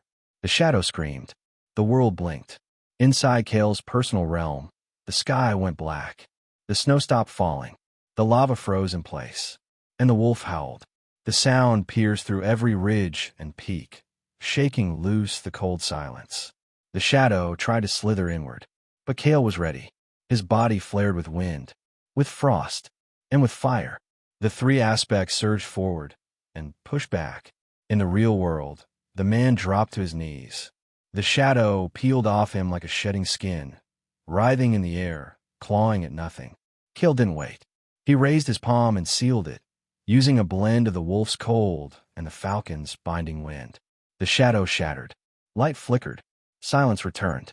The man lay on the ground, breathing, eyes no longer glowing, but broken. Kael knelt beside him. The contract mark on a man's arm had turned to dust. Kael stared at it quietly. So that's what it looked like when a pact gave too much. Kael sat beneath a broken archway as the sun rose. The ruins of Isomore were silent again. The corrupted shadow had been sealed. The man who carried it, who'd once made a divine bond and tried to hold more than his soul could bear, lay resting in a protective ward Kael had cast beside the crumbling shrine. He hadn't stirred in hours, but he was breathing. That, Kael told himself, was enough. Still, his hand shook faintly as he poured tea into a battered tin cup. Not from exhaustion, from understanding. Inside the realm, the divine wolf stood watch at the frozen ridge, staring out over the horizon Kael still hadn't explored. The red dragon sat low, flames burning dimly, contemplative. The falcon drifted higher than usual, circling slowly above the clouds. None of them spoke, but Kael felt it in the stillness between them. They had all seen it, and they all knew what it meant. By noon, Kael was moving again, not toward home, toward the old shrine in the northern corner of Isamore, the only structure still standing in full. A broken temple, once used by summoners to meditate before forging contracts inside the dungeon. Its walls were scorched, its floor cracked, but in the center, a stone circle remained, and around its edges, names, not etched, burned. Kael knelt and brushed off the dust. Dozens of names, faint and faded. Most were unreadable, but a few still pulsed faintly with dormant sigils, contract markers. His fingertips hovered over one in particular. Talus WIR. Bond type, divine class.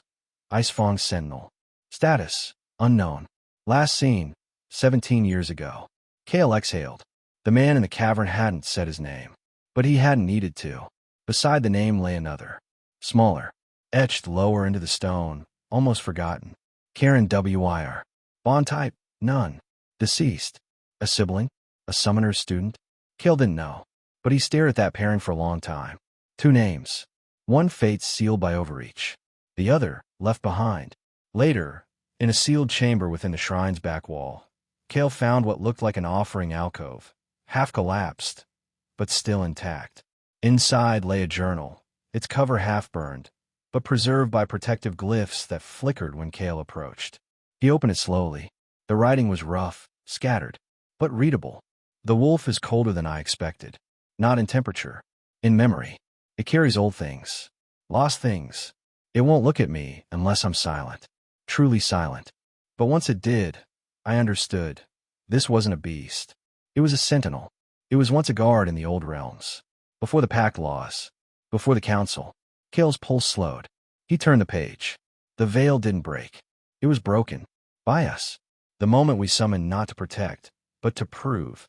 He closed the book carefully and tucked it into his satchel. The wolf wasn't just a summon. It had been a guardian of the old order. Perhaps a creature that once watched the edge of realms before summoning ever became regulated, before the Blue Planet's council began shaping the contract system. And now it lived in him, not fully trusting, but watching. That night, Kael set up camp beside the outer wall of Isamore. The man in the ward still hadn't spoken, but his breathing had evened out. Kael poured another cup of tea and sat beside the fading fire. Then he whispered aloud, "To carry a divine name is to carry a history no one tells you." The flames flickered, and for a moment, just a moment, he thought he saw shapes dancing behind them. Not the fire, the past. Names on stone. The train pulled into Zephyra, just after dusk. Kael stepped off slowly, the metal beneath his boots humming with residual energy. The station was busy, vendors calling out, familiars darting between bags, summons wrapped in dormancy crystals slung over travelers' shoulders. He blended in, or he tried to, but even with his hood pulled low, Kael could feel it.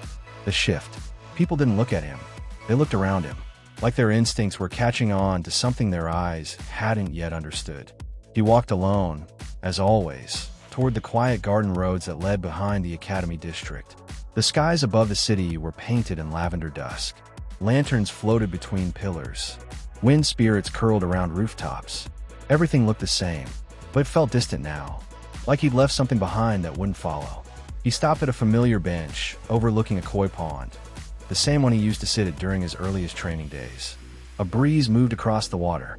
He lowered his satchel, sat slowly, and listened. The city murmured around him, but in the quiet, inside his chest, his summons stirred. The divine falcon shifted first, sensing the wind. Then the wolf, faintly, its presence steady beneath his heartbeat.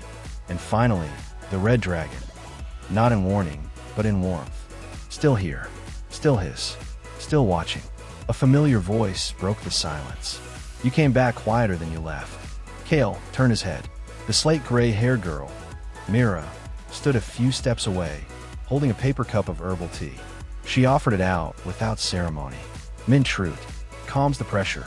Kael accepted it with a nod. He hadn't realized until now that his hands were trembling. Only slightly, but enough. Mira sat beside him, eyes on the pond. No questions, just presence. It took a while before she finally spoke. "You saw something," she said. "In Isamore." Kael didn't reply at first. Then, softly, "I saw what happens when the bond fractures from the inside." She nodded slowly. Kael glanced at her. "You knew." "I knew the symptoms," Mira replied. "I've seen others who were close." "Did any survive?" She didn't answer. They sat in silence a little longer. Then Kael reached into his satchel and drew out the old, half-burned journal from the shrine. He passed it to her. Mira took it gently, flipping through the pages. When she reached the passage about the divine wolf, about the old realms and the sentinels, her brows furrowed. "I've never read this," she murmured. "Not in the council archives. Not in the guild histories. This is..." Kael looked at her. "Barry." She met his eyes. Hidden. They both looked out over the water again. The moon had risen by now, quiet and pale, its reflection caught in the pond. "I thought having 3 divine summons would mean I was ahead," Kael said. Mira shook her head gently. "You're not ahead. You're deeper." He nodded once. That felt more accurate. Before they parted, she handed him a folded note. "It came to the academy an hour after you left Isamore." Kael unfolded it. A crest was stamped in silver at the top. "Guild offer, Stormbranch Enclave. We believe your talents will be best developed under our guidance. We offer partnership, protection, and training with our top-ranked divine bearers. Reply within 5 days." Kael stared at it. 5 days. No signature. No request for conversation. Just an invitation masked as a directive. That night, Kael returned to his room. He stood at the window, watching the city lights flicker beneath the stars. Inside the realm, his summons waited. The falcon roost. The wolf stood beneath the moon, and the red dragon curled beneath the lava cliffs, one eye open. Kael whispered, "I don't think they want to train me." None of them answered, but they didn't have to. Kael read the second letter before sunrise. It had been slid under his door in a slim black envelope. No wax seal, no signature. Just a short message in immaculate handwriting.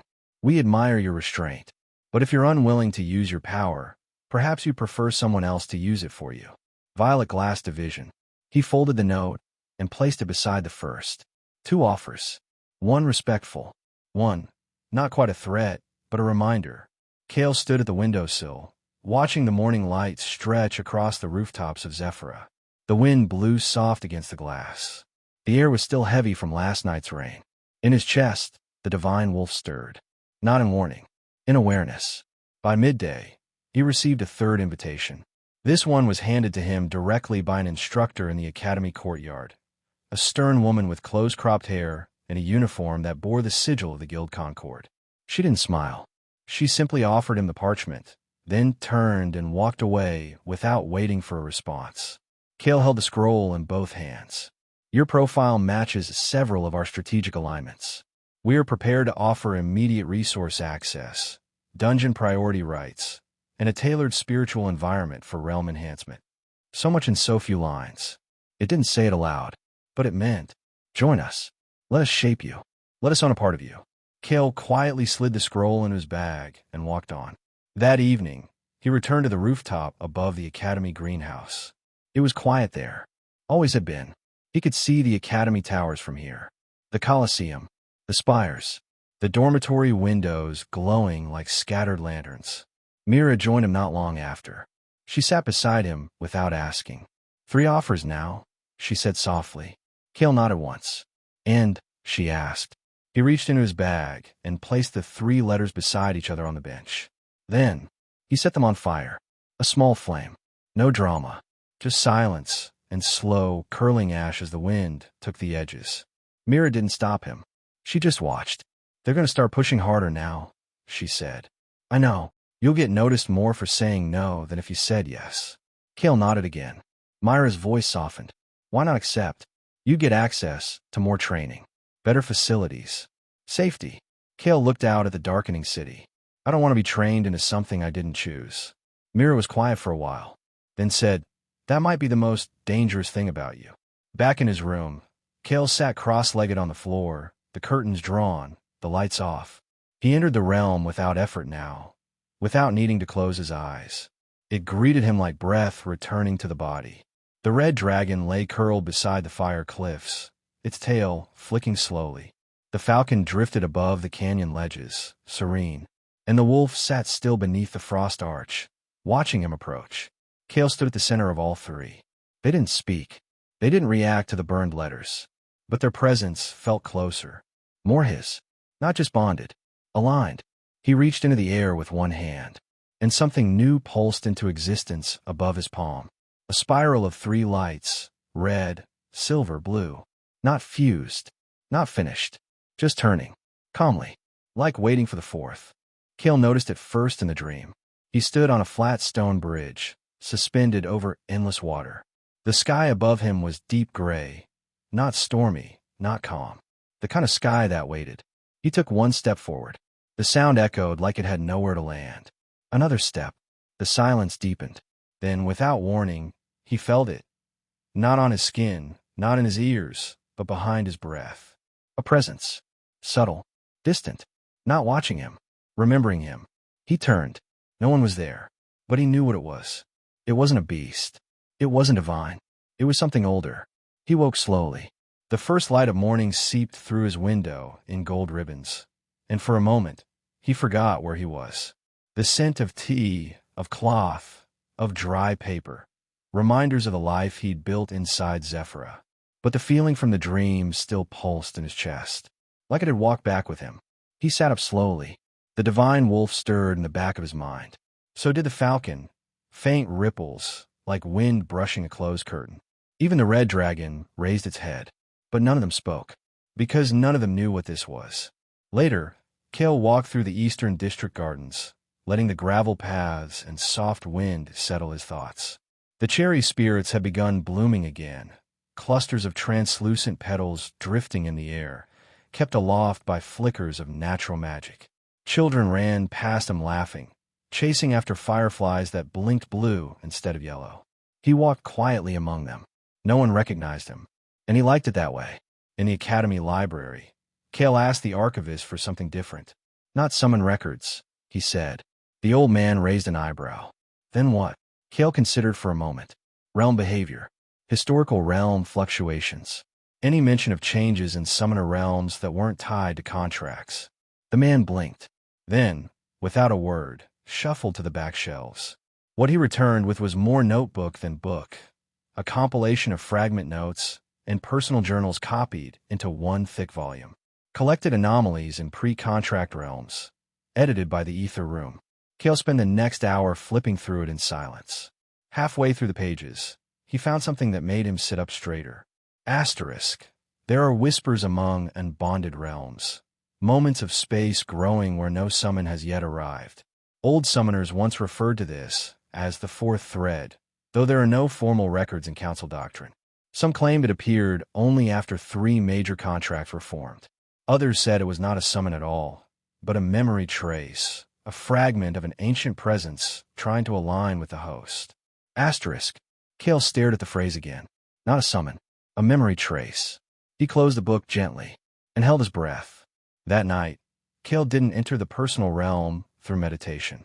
He was already inside before his eyes closed. The realm had changed again. Not drastically. Just enough. The air was thicker. The frost cliffs more pale, as if coated in thin mist. And in the farthest corner, beyond the known zones of fire, wind, and ice, a void had opened. Not darkness. Not shadow. Just absence. A place that hadn't formed yet, but somehow remembered being part of the realm. Kael approached it slowly. His steps made no sound here. The void didn't shift or beckon. It simply existed, waiting.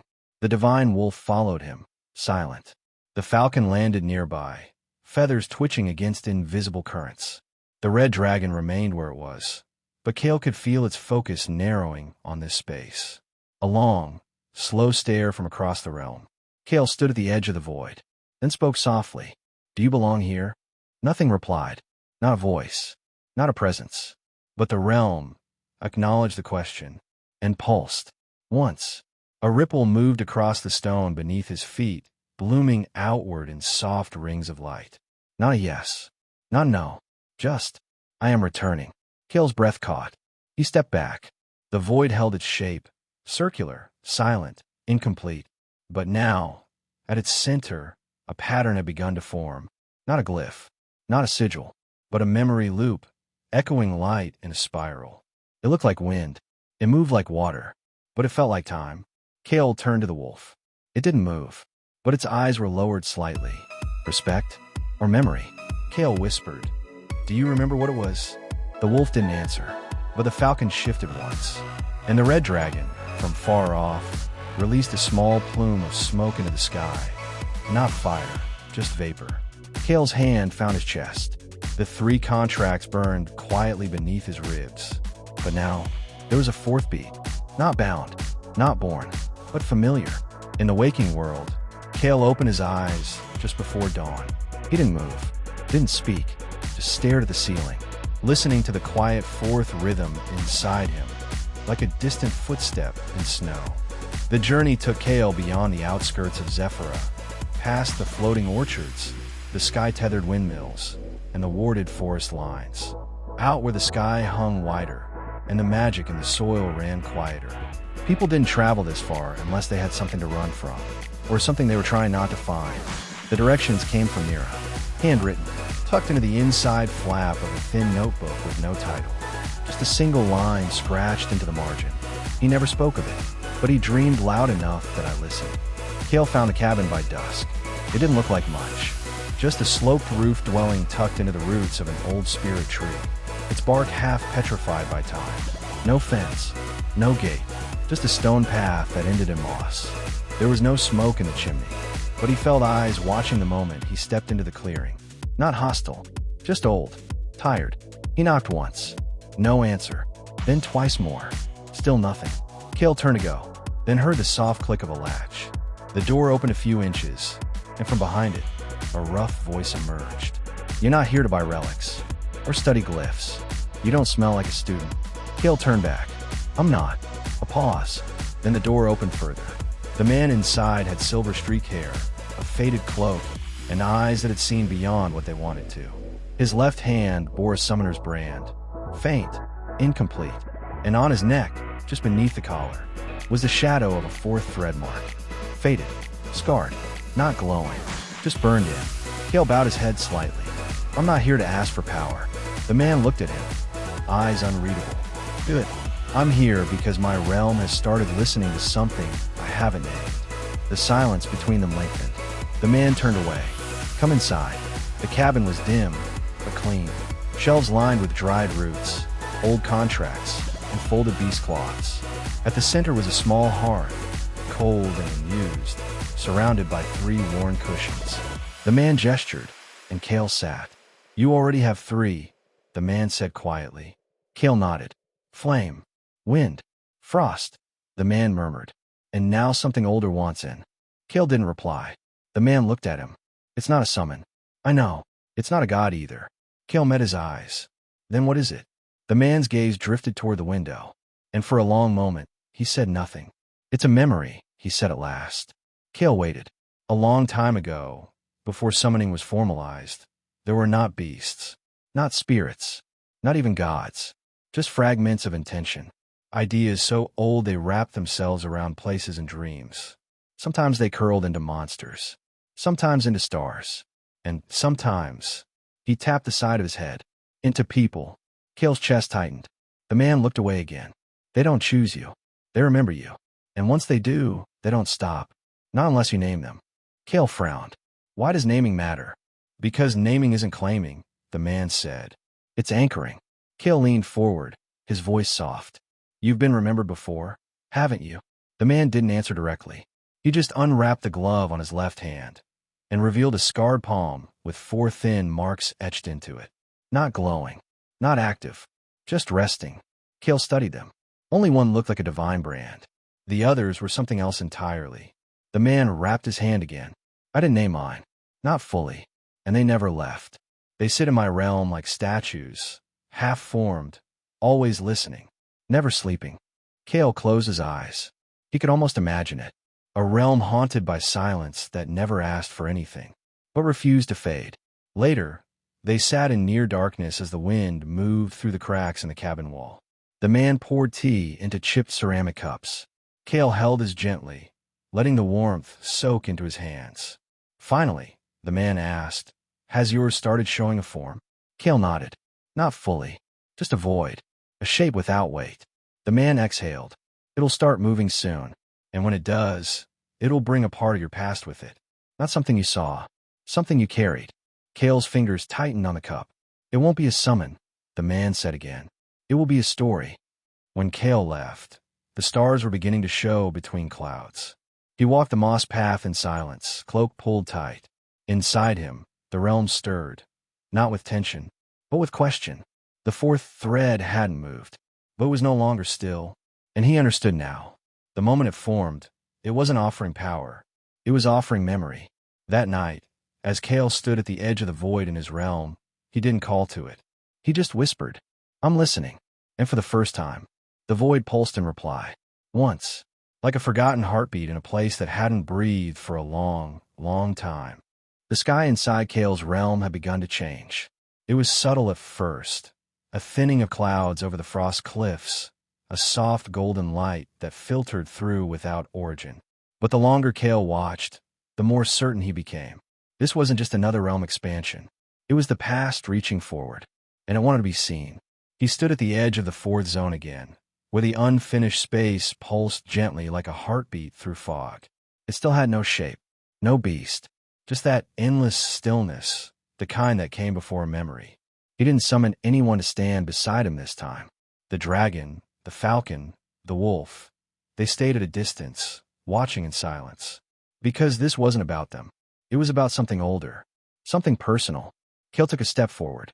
The realm did not resist. Instead, it opened, not violently, like a door slowly creaking on ancient hinges, letting through only what he was ready to carry. He stepped into the fog, and it began to remember. The world around him shifted. Stone turned to wood, wind to warmth. The fog pulled away like curtains. And Kael stood in the center of a small courtyard garden, surrounded by high walls wrapped in ivy. Lanterns floated lazily above moss paths. A wind chime hung beneath a tree. It was familiar, too familiar. Kael's breath caught in his throat. This was the old house, the one he'd lived in as a child, before they moved to Fallow Mist, before summoning meant anything to him, before his mother had stopped smiling for reasons she never explained. The fourth thread hadn't shown him a beast. It had shown him a memory. He turned slowly, boots silent on the stone path. The wind moved softly, too softly for a place that didn't exist anymore. A voice carried faintly across the garden. "Kael, hold still. You're tracking mud across the stones again." His chest tightened. He followed the sound around the corner. And there she was, his mother, younger, laughing as she bent over a shallow water basin. Her hands rinsed a brush clean, and she turned just slightly, eyes soft. She didn't see him, because this wasn't now. It wasn't even a dream. It was the echo of something his realm had remembered for him, something he had forgotten. Kael stood there for a long time. He didn't speak, didn't move. He just let the moment wrap around him, quiet and warm, and completely wrong in how it shouldn't still exist. And yet, here it was, living, because something inside him refused to let it disappear. Then the sound changed. A soft breeze swept through the garden. Not the wind, not the chimes. A tone, like a voice that wasn't a voice, humming through the air. Kael turned toward the center of the courtyard. A figure stood there, shapeless, a silhouette made of golden ash. It didn't move like a person.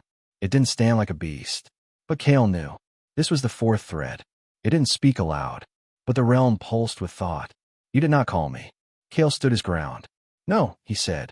"I didn't. And yet, I came." He looked around. "At first I thought you were just an echo." The ash shifted, not dissolving, not solidifying, just breathing. "I am what echoes refuse to let go." Kael frowned. "Are you mine? You were once near me. You were once open. You were once quiet enough to listen." A pause. Then, "That is enough." Kael took a slow step forward.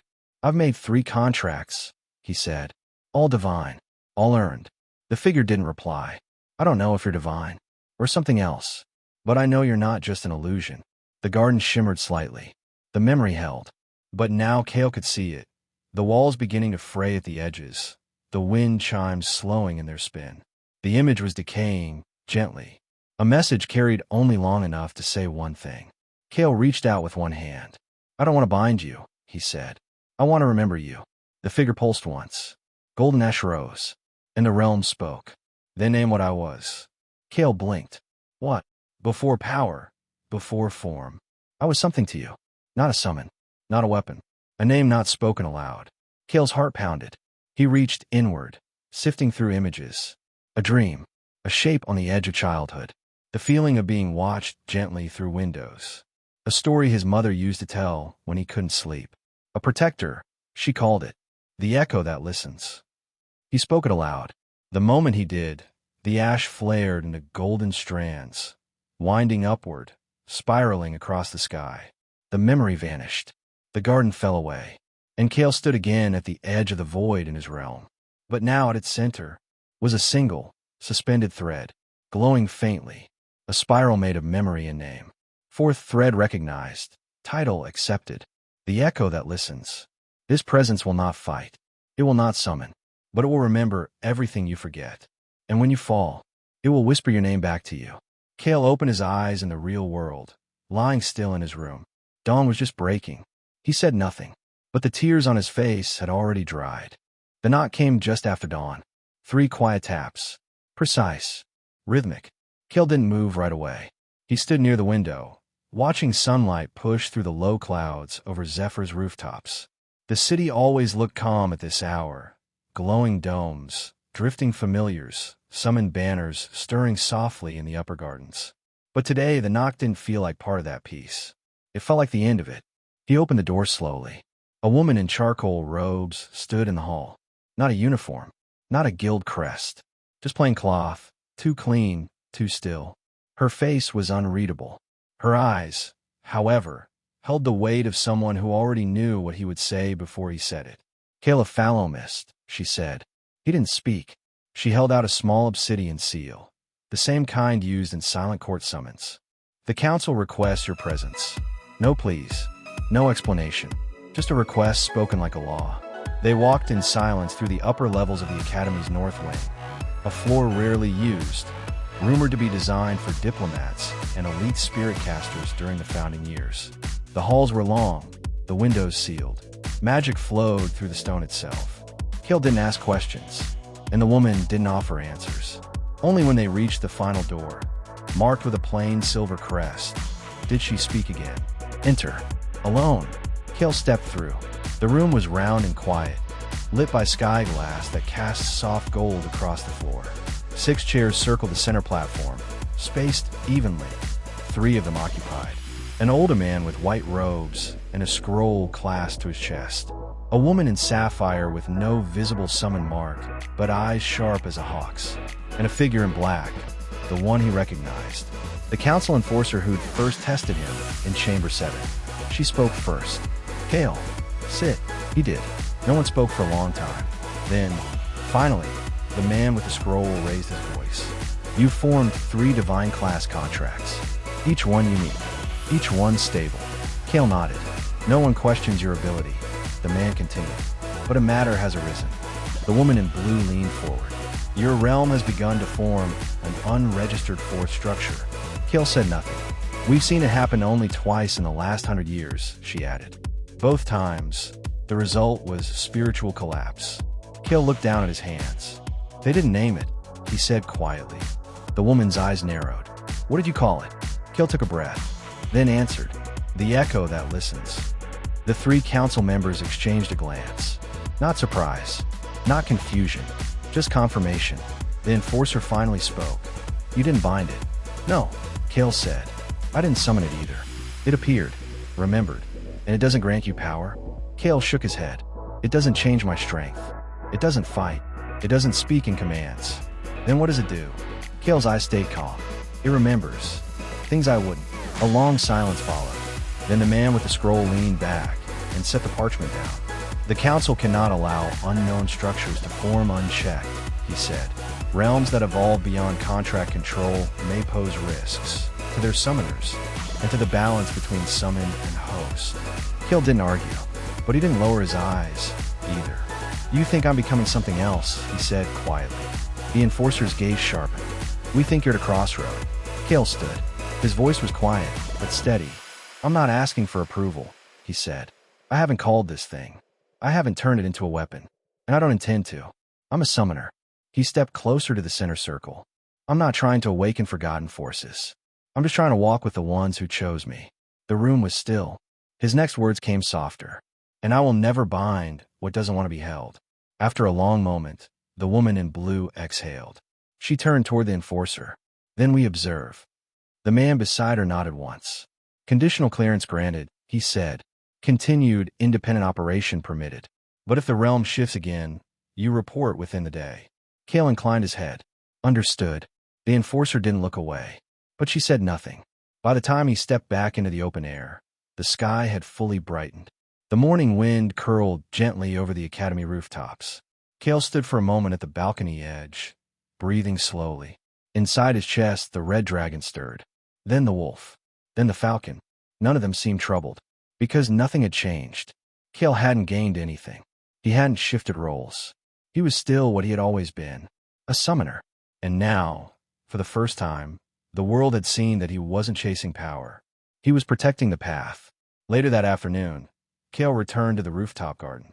Mira was already there, leaning against the rail with a book in hand. Council meeting? She asked. Kael nodded. They try to measure what you're becoming. They try to make sure I wasn't. She looked at him carefully. And Kael smiled faintly. I reminded them that I'm not becoming anything. I'm just walking. As the sun dipped behind the academy towers, Kael sat in silence, eyes on the horizon. Inside his realm, the echo waited quietly in its place, unmoving, unchanging, uncalled. And that, more than anything, gave him peace. The sky over Zephyr shifted just after nightfall.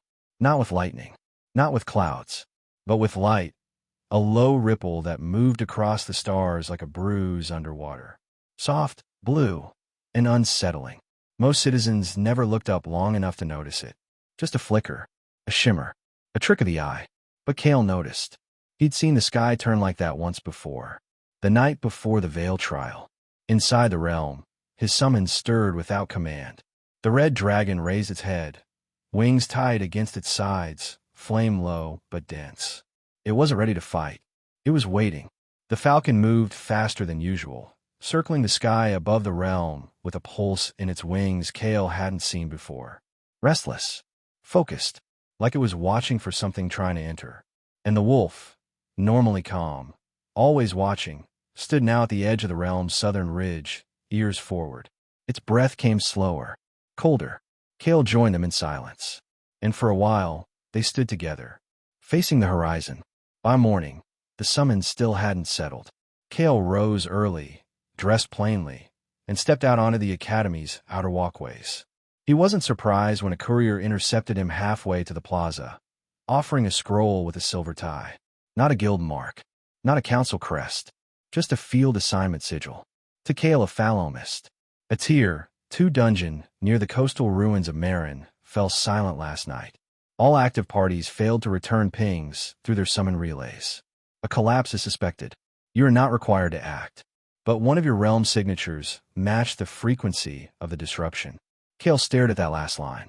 One of his summons had resonated with a fault in the dungeon. That wasn't supposed to happen. By midday, he'd packed light, cloak, realm crystals, dried rations, and a single folding summoner's fan used to stabilize incoming energy near corrupted gates. No blade. Not this time. He didn't expect a fight. He expected to listen. The ruins of Marin were 2 hours west by Railstone, an ancient network of summoner-bound monoliths that activated in sync with the user's realm pulse. Kael arrived alone, stepping into a wind-scoured valley where time had long ago buried the city beneath vines and old stone. But the dungeon gates stood untouched, still open, still glowing, still humming with a pressure that didn't belong to this world. Kael exhaled slowly. He stepped through. The interior of the dungeon was different than the ones he knew. No monsters greeted him. No pathways shifted. No traps clicked beneath his feet. Just long, empty corridors lit by flickering lantern moss. And a resonance, like his own spiritual energy, was being echoed back to him. Inside the realm, the wolf sat down abruptly, not in surrender, in recognition. Kael paused beside an archway carved with ancient letters. Unreadable, but familiar. He reached out, brushing a finger across one of the sigils. It pulsed, and behind his eyes, a memory flashed. Snow. Stone. The courtyard from before. Not summoned. Not called. Just shown. The echo. Kael stepped deeper into the dungeon. Not rushing. Just following the pull. Eventually, he reached a chamber filled with mirrors. Tall, arched panels of silver glass leaning against the walls. None of them showed his reflection. Instead, they reflected his realm. But not all at once. Each mirror held a different aspect. One showed the red dragon's fire burning brighter than it should. Another, the falcon, wings spread wide over skies too vast. The third showed the divine wolf standing still while the world behind it moved like liquid. And the fourth was black. Not dark. Just blank. Like something waiting to be painted. Kael stood in the center of the chamber. Then spoke softly. I'm not here to bind. No response. He stepped toward the fourth mirror. The room didn't shift. But the glass did. Not a ripple. A breath. It inhaled. Then exhaled. And for a single moment, the reflection changed. Showing not a monster. Not a memory. But Kael. Standing where he was now. Older. Tired. But not alone. Standing between beasts and people. Arms open. Not in battle. Not in power. But in trust. And beside him, standing in silence. The fourth thread. The image faded. The mirror stilled. Kael exhaled. And turned away. He didn't need more. He'd seen what he came for. When he stepped back into daylight, a single message waited for him at the gate. Etched into the stone by a spiritual relay glyph. You felt it too, Mira. That evening, Kael sat quietly on the rooftop garden again. Mira joined him just before dusk. I didn't ask anyone to send me that note, she said. Kael glanced at her. But you knew I'd go. You always do.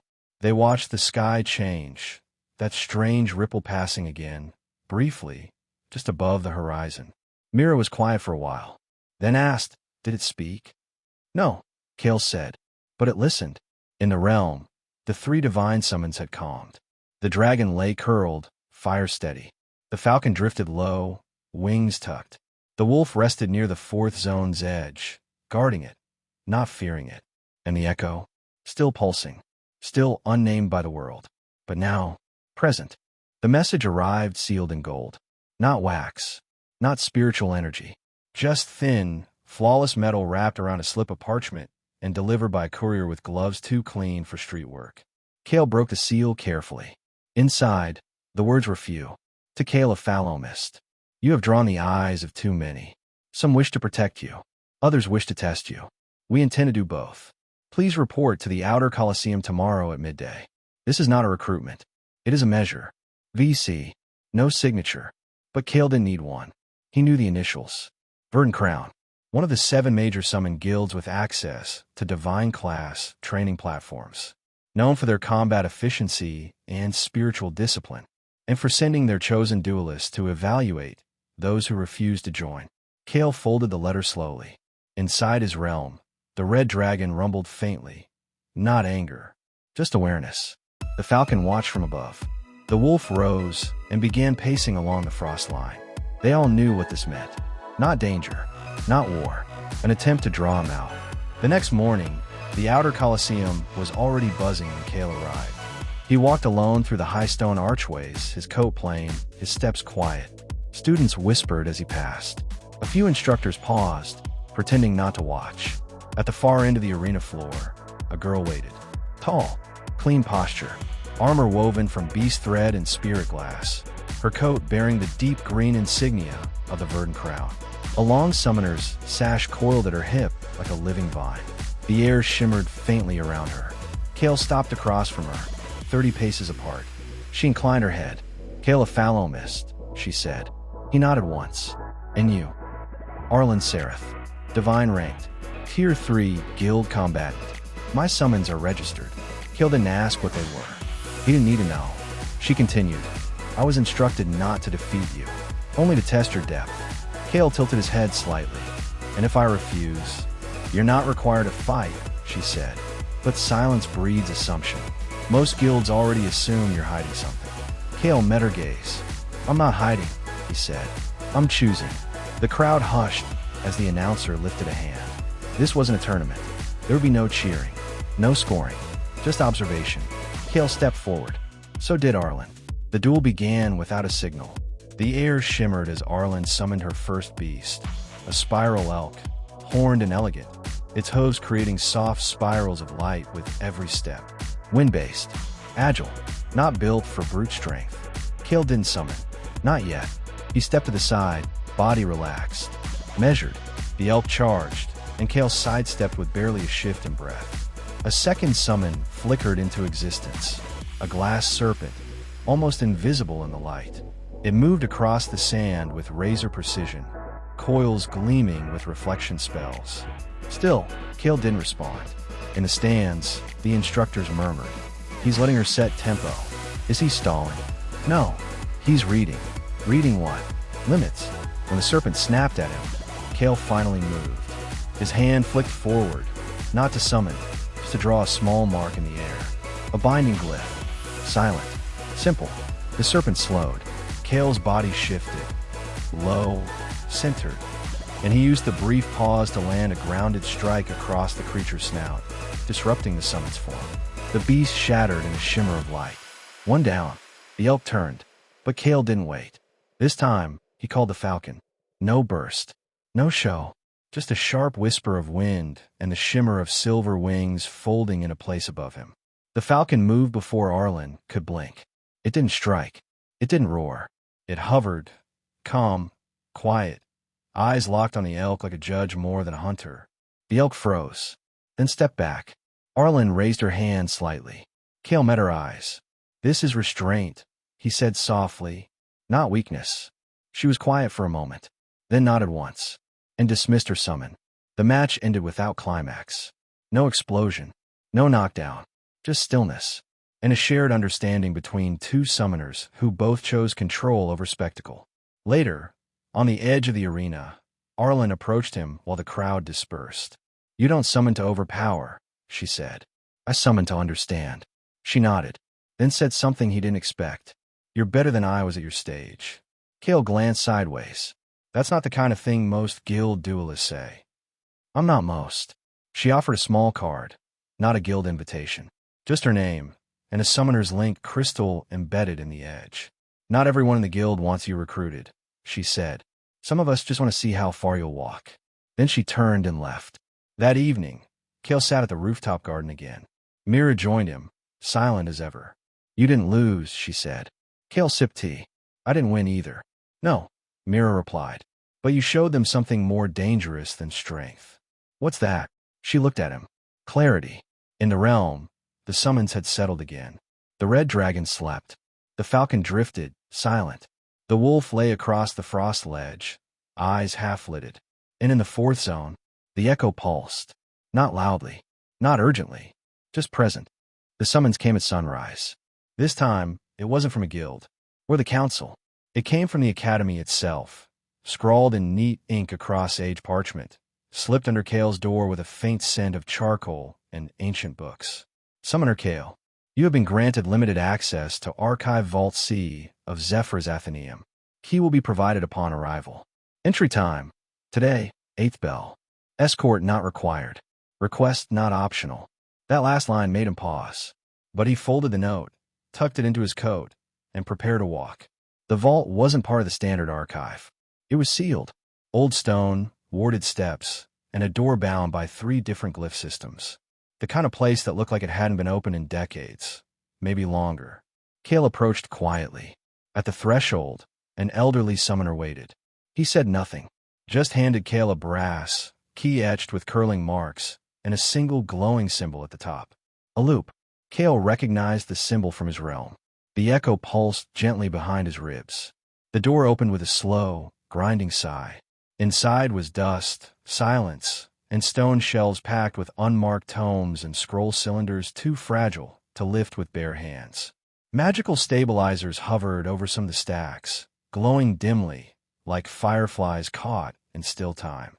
Kael didn't wander. He let his summons guide him. Inside his realm, all 3 were calm. The dragon, the falcon, the wolf. But the echo drifted forward. Not in pull, just presence. Kael followed it. deeper, until he reached a wall inscribed with ancient runes, barely visible, tucked between two caved-in alcoves. And at its base, a box, wooden, plain, but marked with a glyph that pulsed once when Kael knelt beside it. Recognition. Kael placed a hand on the lid. The box didn't resist. It opened. Inside was a single scroll, faded, yellowed, bound with thin silver thread. No signature. Only a single line carved into the scroll's head. To those who summon not for power, but for presence. Kael exhaled and began to read. The scroll wasn't a manual. It wasn't even a report. It was a letter. We called them contracts because we didn't have a language for companionship. In the early years, summoning was not a war art. It was a dialogue. The beasts came not to fight, but to lend understanding.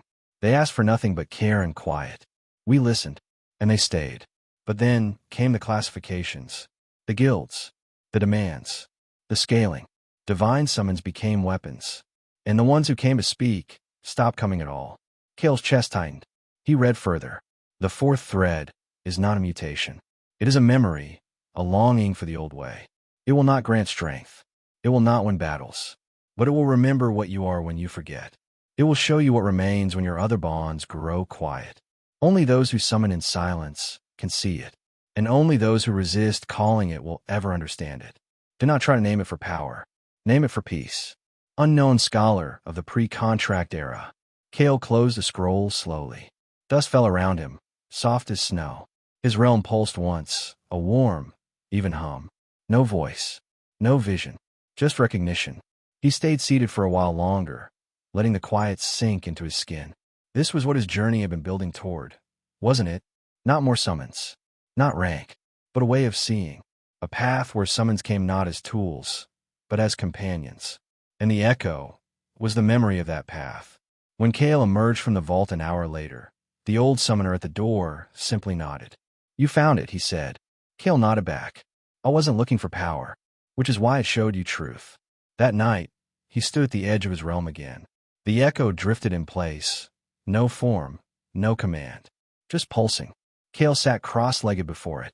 He didn't summon the others. Didn't speak. He just whispered one thing. Thank you. The echo pulsed in reply. Not louder. Not stronger. Just there. Like it always had been.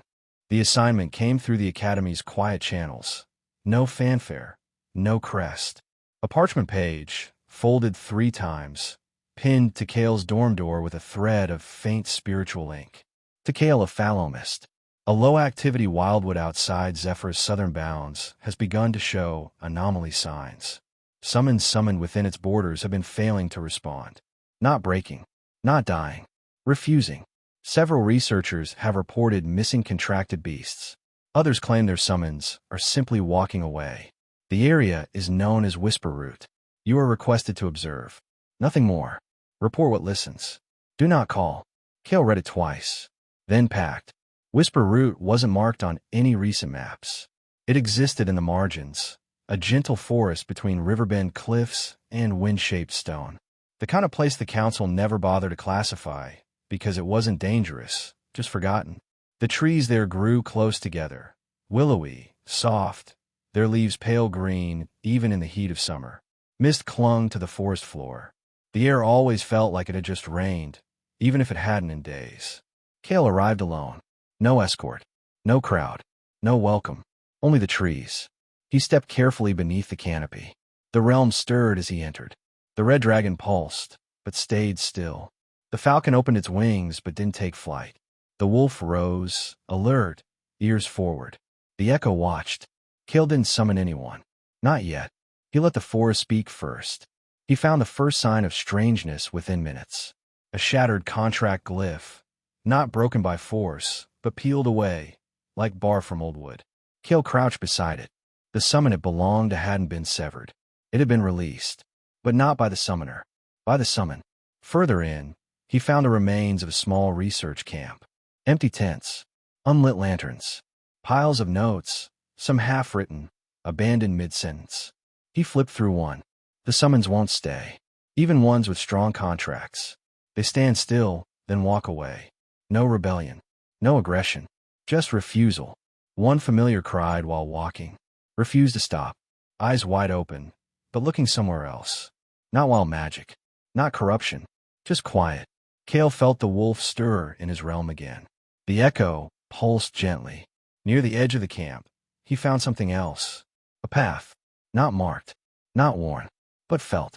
His body moved toward it without meaning to. And then, a low hum. Barely there.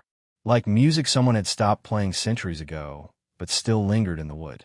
He stepped into a deeper grove. The air changed. Colder. Quieter. The wind didn't move here. And the summons inside him fell silent. Not gone. Not asleep. Just listening. And Kael understood. They recognized this place. Not by name, but by essence. At the center of the grove stood a wide tree with silver-gray bark. Its roots spread outward like gentle waves, wrapping around stones and old glyph pillars, now cracked and faded. Beneath it sat a summon, or something like one. It looked like a stag, antlers woven with vines, body shaped like living wood, its breath visible even in the still air. But it wasn't just a summon. It was unbound, and its eyes, they were not empty. They were tired. Kael didn't move. The stag looked at him, then looked past him. Kael bowed his head slightly. "I won't call you," he said. The stag didn't answer, didn't run, didn't vanish. It simply stood, watching, remembering. Like the echo, Kael sat slowly at the base of the silver tree and said nothing. Time passed strangely. Minutes, maybe hours. No summons moved within him. No messages came through. Only the sound of the forest breathing, long and low, like it had waited too long to be understood. Eventually, the stag took one step forward. Kael raised his eyes, but didn't speak. The stag's antlers glowed faintly, not with light, but with memory. Glyphs flickered across them like drifting names. Torin, Elra, Mayan, Roth. Kael realized what they were. Former summoners. Names the stag had once followed. Not because of power, because of trust. And now it followed no one. It stepped closer. Kael didn't reach, didn't ask. He just whispered, "You remember them, don't you?" The stag exhaled, soft, like wind over water. Then it turned and walked away, back into the trees. Kael stood slowly. The echo pulsed once, and he understood. This wasn't about claiming. This wasn't about strengthening. This was about bearing witness to a truth buried beneath the noise of summoning culture. Some summons chose silence, and in whisper root, they came to keep it. He left the forest without a report, just a journal entry, a single line. There are places where summons remember too much to keep following. That night, in the realm, Kael stood beneath the frost arch beside the wolf. The dragon stirred nearby, the falcon perched above, and the echo hovered softly beside him. He whispered, "If the world ever forgets what summons were meant to be, remind them." The echo pulsed, and the wolf nodded. It came in the smallest envelope, folded twice, tied with twine, no seal, no academy crest, no guild mark, just his name, Kael, written in a careful, looping script he hadn't seen in 3 years. He recognized it immediately. He didn't open it right away. He sat with it in his hand, thumb brushing the edges, heart beating in a rhythm that had nothing to do with contracts or summon threads. This was not a letter from power. It was a letter from home. Kael waited until evening. The city glowed softly beneath the first wave of stars, and he sat alone beneath the lantern arch on a rooftop garden. Same place he always went when he needed to breathe quietly. Mira didn't join him this time. She knew when silence was meant to be kept. Kael untied the twine and opened the letter. "Kael, I know it's been long. I wasn't sure you'd want to hear from me again. I wasn't sure I had the right. But when I heard the wind shift last week, I knew your summons were changing. I don't know how I knew, but I did. It's the kind of knowing I used to wake up with when you were small. When I knew you were sick before you told me. When I knew you'd started dreaming of other places. There's a tree blooming behind the house again. The one with the crooked roots that you used to read under. The wind chimes you left still hang above it. I never took them down. They rang last night. First time in years. I just thought you should know." Kael read the last lines more than once. They rang last night. First time in years. He let the letter fall gently onto his lap and leaned back against the bench, eyes closed. For the first time in what felt like a long while, he remembered being small, not in power, in shape. A boy who sat under a crooked tree, wind chimes above, reading stories of ancient summon bonds written like fairy tales. His mother always said the wind spirits liked him. He thought she was teasing. Now, he wasn't so sure. Inside his realm, the echo pulsed gently, stronger than usual. Not speaking, just remembering with him. The wolf stirred, rising from its frost ridge and walking slowly to the center of the realm. The falcon dropped from its perch, wings folding, head bowed. Even the red dragon lifted its gaze, quiet, contemplative. Kael stood among them, eyes closed, and whispered, "I wasn't just born a summoner. I was raised by someone who believed in them before I did." The next morning, Kael walked to the Academy's memory archive. He wasn't looking for records this time. He went to the writing room, tucked behind the east wing, a place meant for those who wanted to send letters but didn't know how to begin. He sat at the low desk and started slowly. "Mom, I didn't know I needed to hear your voice until I saw it written again. I thought I'd grown past the wanting. I thought the silence was easier. But the wind chimes ringing, that sounded like a part of me I thought I'd left behind. My realm's changing. It's not just growing, it's remembering. I think I am too. Thank you for keeping the wind chimes up. They're still part of the echo. Love, Kael." He sent the letter without magic. No summon courier, no glyph binding, just the quiet way. Folded by hand, walked to the post house, placed gently into the satchel of a mundane rider who took the slow trail south. Because some things should move slowly. Some memories need the time to return as themselves. That night, Kael didn't train. He didn't study. He sat beneath the glowing roots of the fourth zone in his realm, where the echo now shimmered like wind caught between branches. And he told a story about a crooked tree, a patch of dirt where he once buried a toy summon orb. He never found it again. About a mother who taught him that listening was stronger than speaking, and how he was only now understanding what that meant. The echo pulsed softly, and the roots glowed a little warmer. The crystal shouldn't have pulsed. Not here. Not after all this time. Kael had been helping one of the Academy archivists in the storage chamber beneath the south wing, organizing boxes, preserving old scrolls, cataloging faded glyph work. It wasn't part of his training. He hadn't been assigned. He just liked the quiet, the dust, the soft ticking of lanterns left too long on the shelf, the feeling that these forgotten things still had weight, even if no one spoke their names. And then, under a stack of discarded realm-bound records, he found it. A small, silver-gray summon crystal, cold to the touch, but still humming.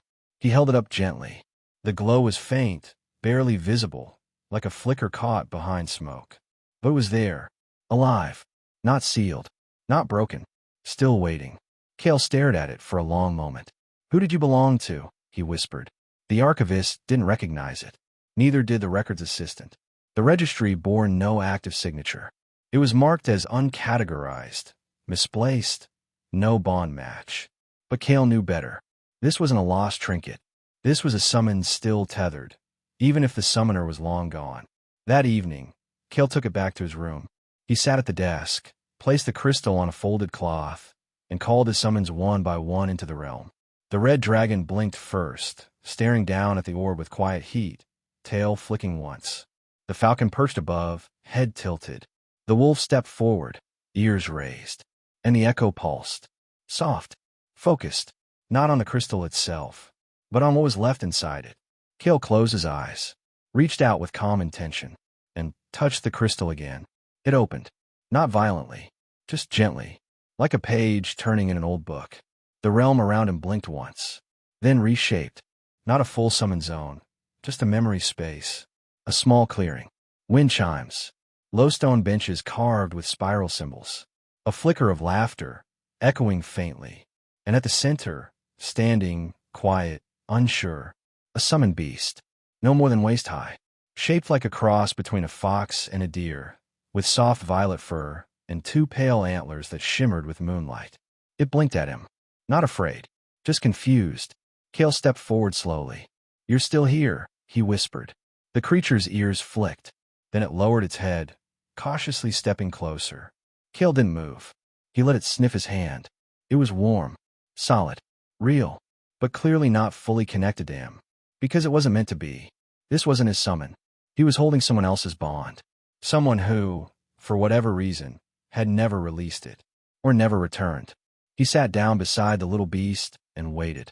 Eventually, the summon curled up at his side, still wary, still watching the realm around it like a dream half-remembered. Kael reached out through the crystal's pulse thread, following the tether that should have been long gone, and found it led nowhere. No active signature, just a name, etched deep within the crystal's original seal. Sierra Line. Kael whispered aloud, and the summons stirred. He spent the rest of the evening researching old graduation records, summoner rosters from 15 years ago, mentor logs, and eventually, he found it. A page tucked in the archive's forgotten zone. Sierra Lyne, apprentice summoner, academy year 245. Status: MIA, missing in action. Expedition loss confirmed. Last assignment: Tier 1 Labyrinth Trial, Moonshale Depths. Recovery team: failed. Crystal: marked dormant. Not destroyed. Kael closed the record slowly. She'd never come back. But her summon had. The next morning, Kael brought the crystal to the vault's spiritual reconciliation room. He didn't go to unseal it. He wanted to talk. The summon reappeared in the center of the soft light chamber, curling gently on the moss stone floor. Kael sat beside it and spoke quietly. I think she loved you. The summon lifted its head. I don't know how you survived when she didn't, or why the bond didn't break. Maybe it was unfinished. Or maybe... He looked up at the soft glow above. You waited. Hours passed. Eventually, Kael stood. He didn't bind it, didn't make it his own. He left a letter on the crystal. To the next of kin for Sierra Line. Her summon still remains. Whole. Gentle. Remembering. If you ever want to see what she left behind, I'll keep the crystal safe. It doesn't belong to me, but it still deserves to be seen. KF. That night, in his realm, the summons rested. But the echo pulsed brighter.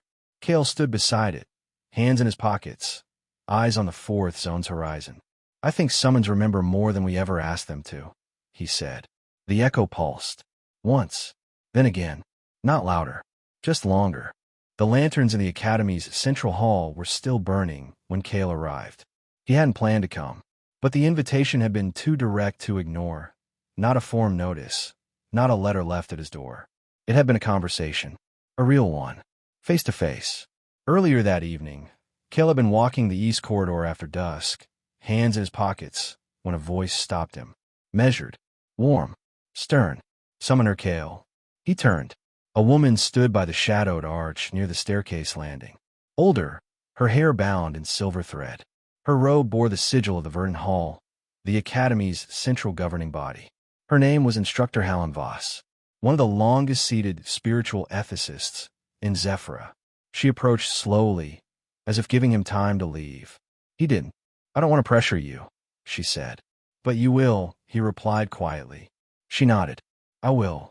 Now, Kael stood in the central hall, surrounded by floating lights and soft murmurs. The high dome above was painted with stars, shifting faintly to reflect the season. The air buzzed with subtle tension.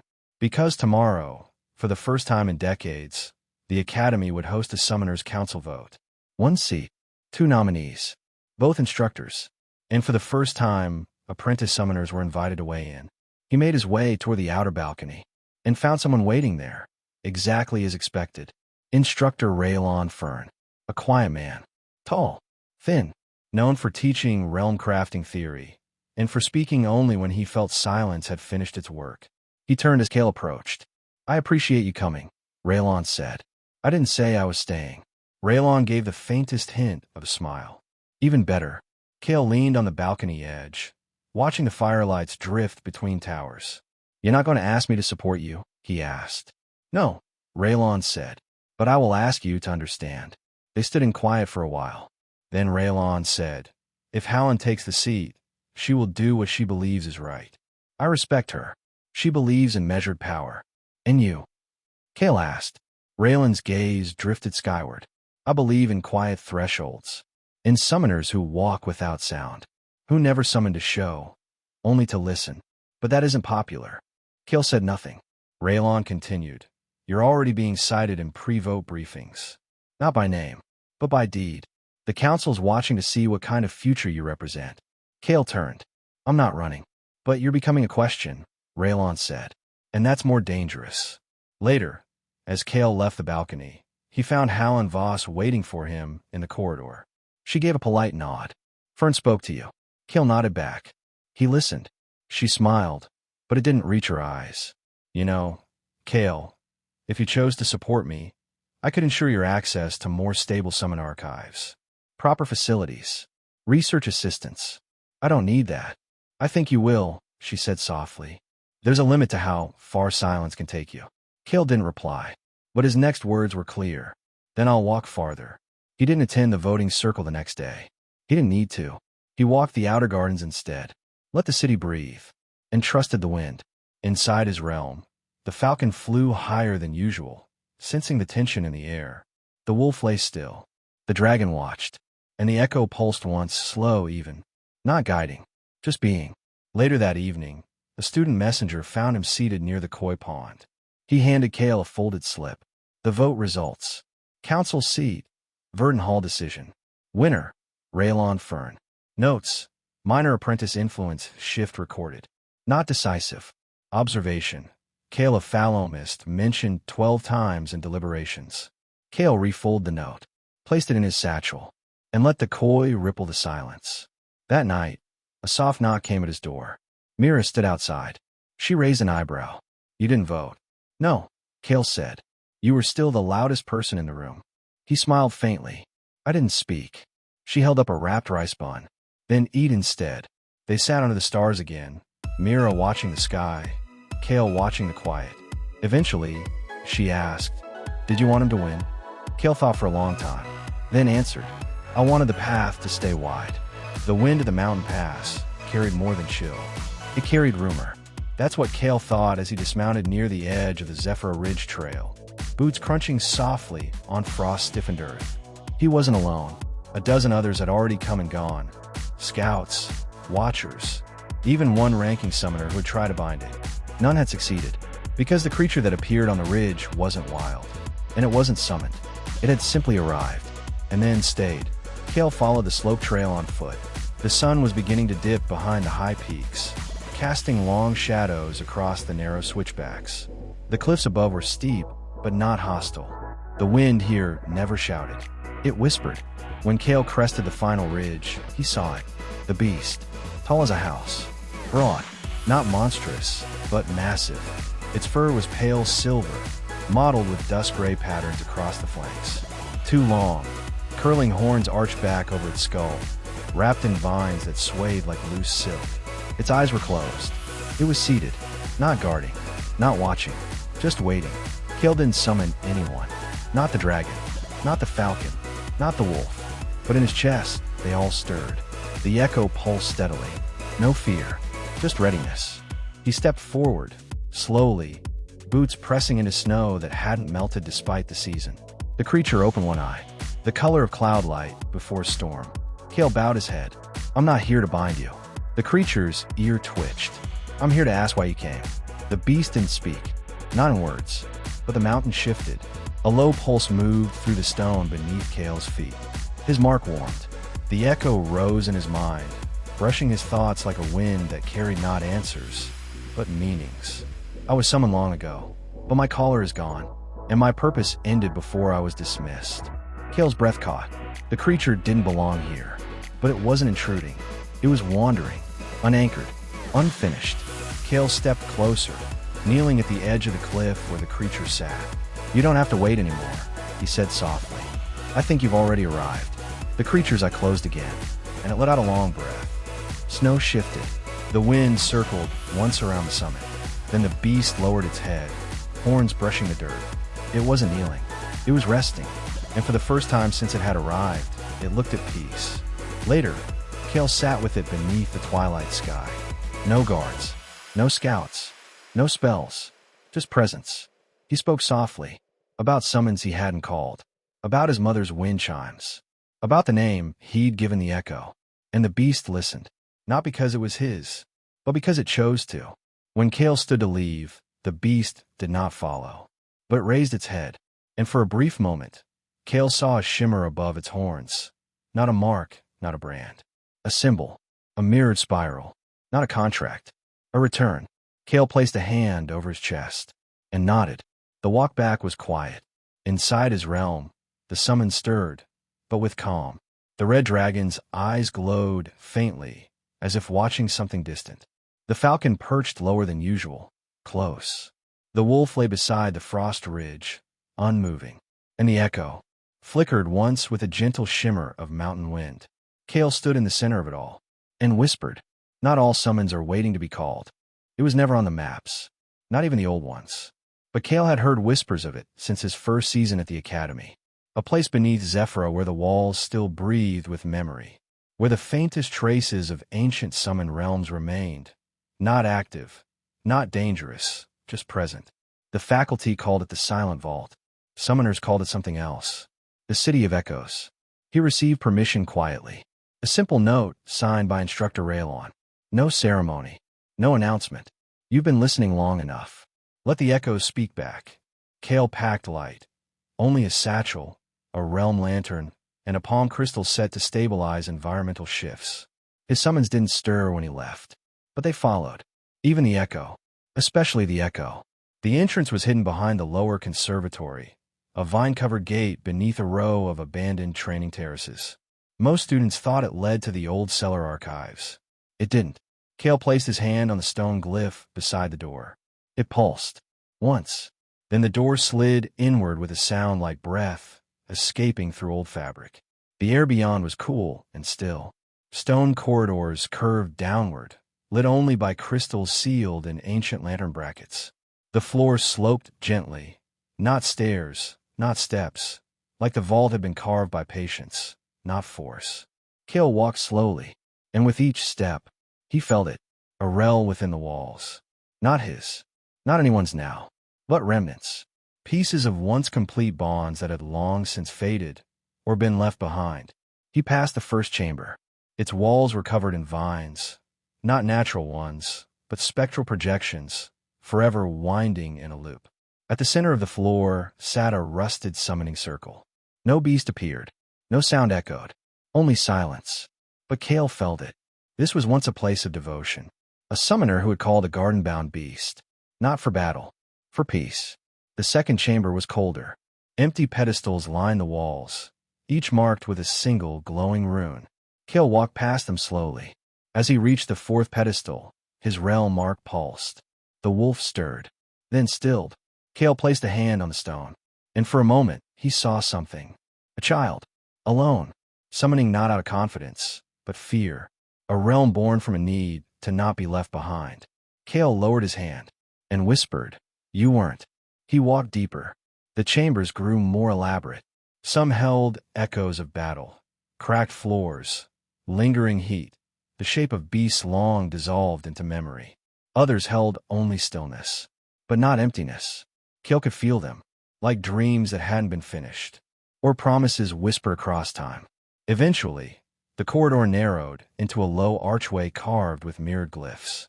The echo inside Kael pulsed, not in warning, in recognition. He stepped through.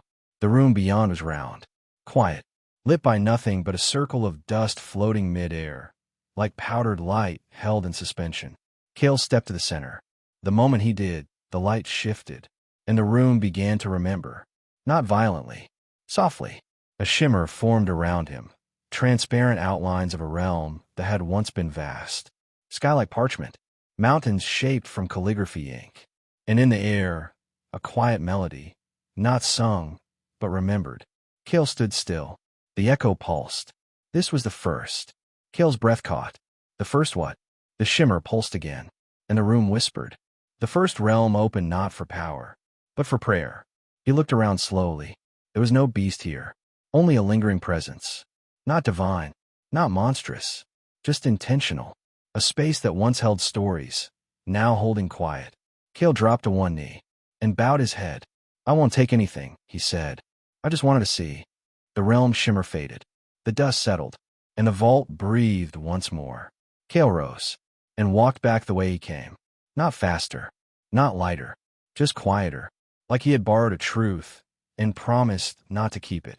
That night, back in his own realm, Kael stood near the echo's growing space. The other summons gathered around him, silent.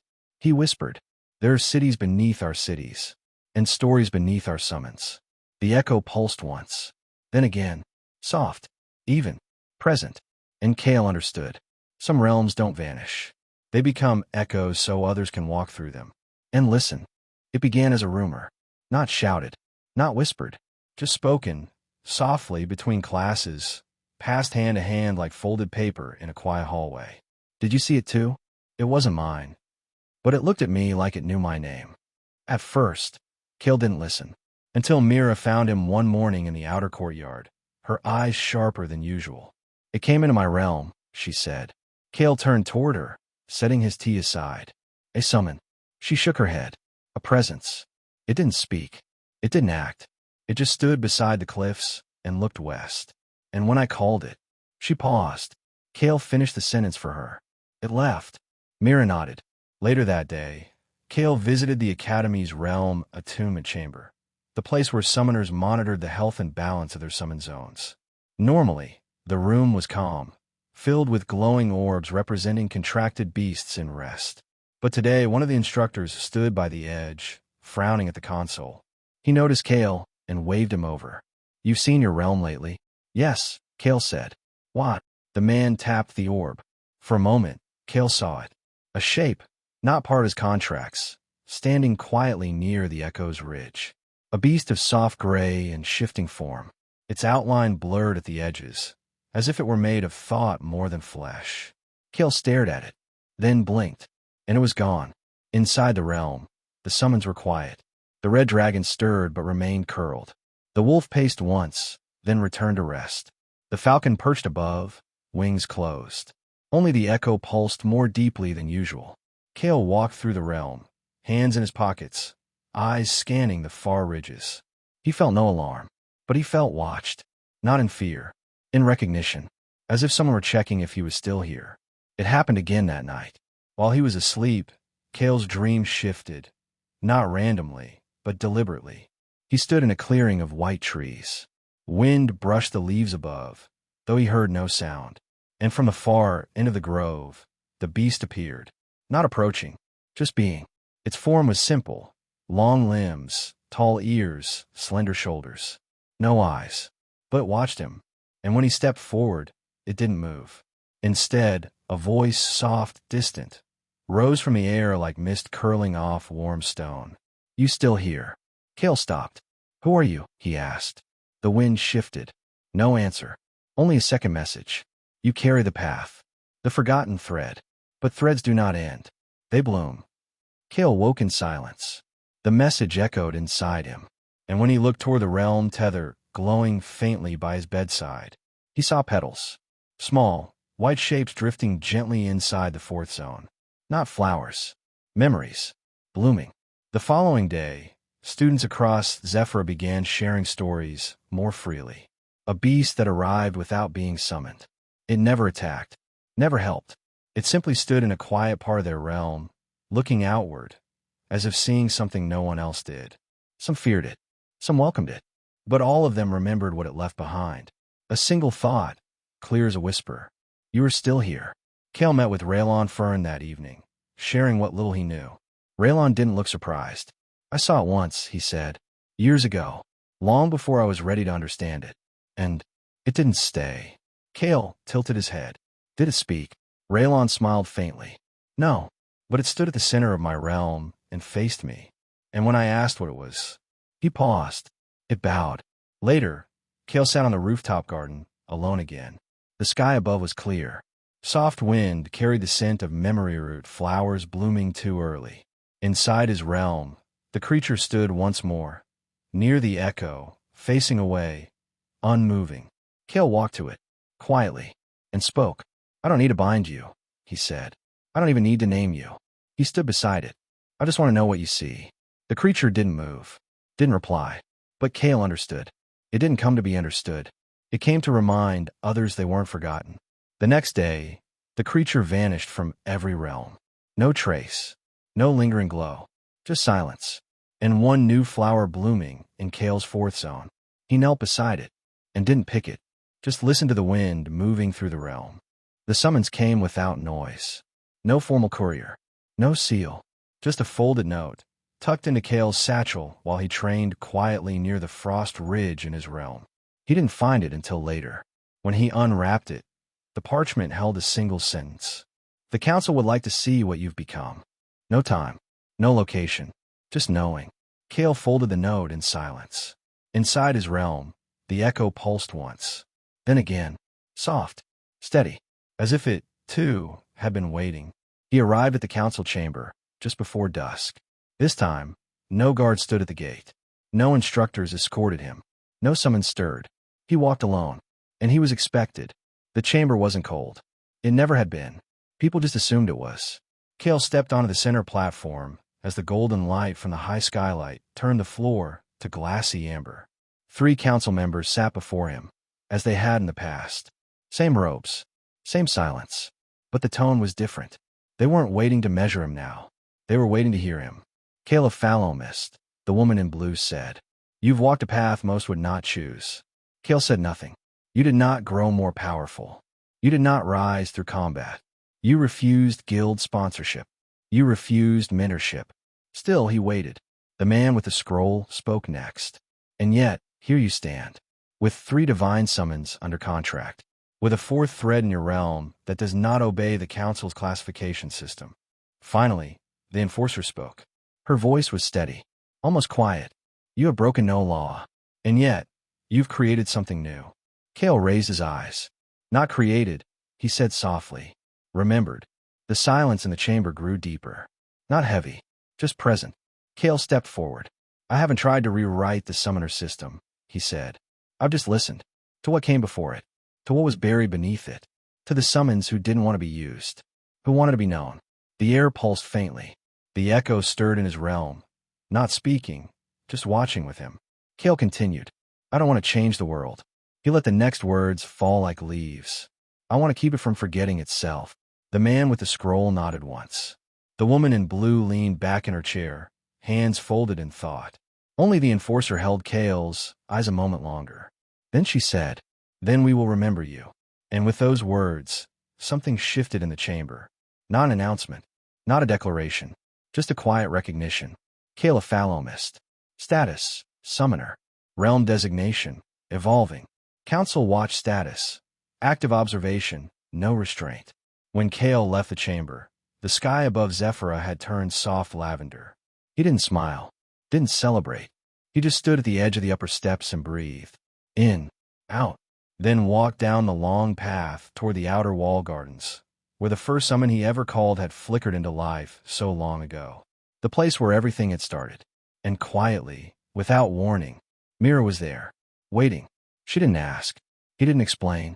They sat on a low stone bench beside the old wind tree, petals drifting in the air. You didn't lose anything, she said. No, Kael replied. But I didn't win either. Mira glanced sideways. You weren't supposed to. Kael looked up at the sky. I think the echo was.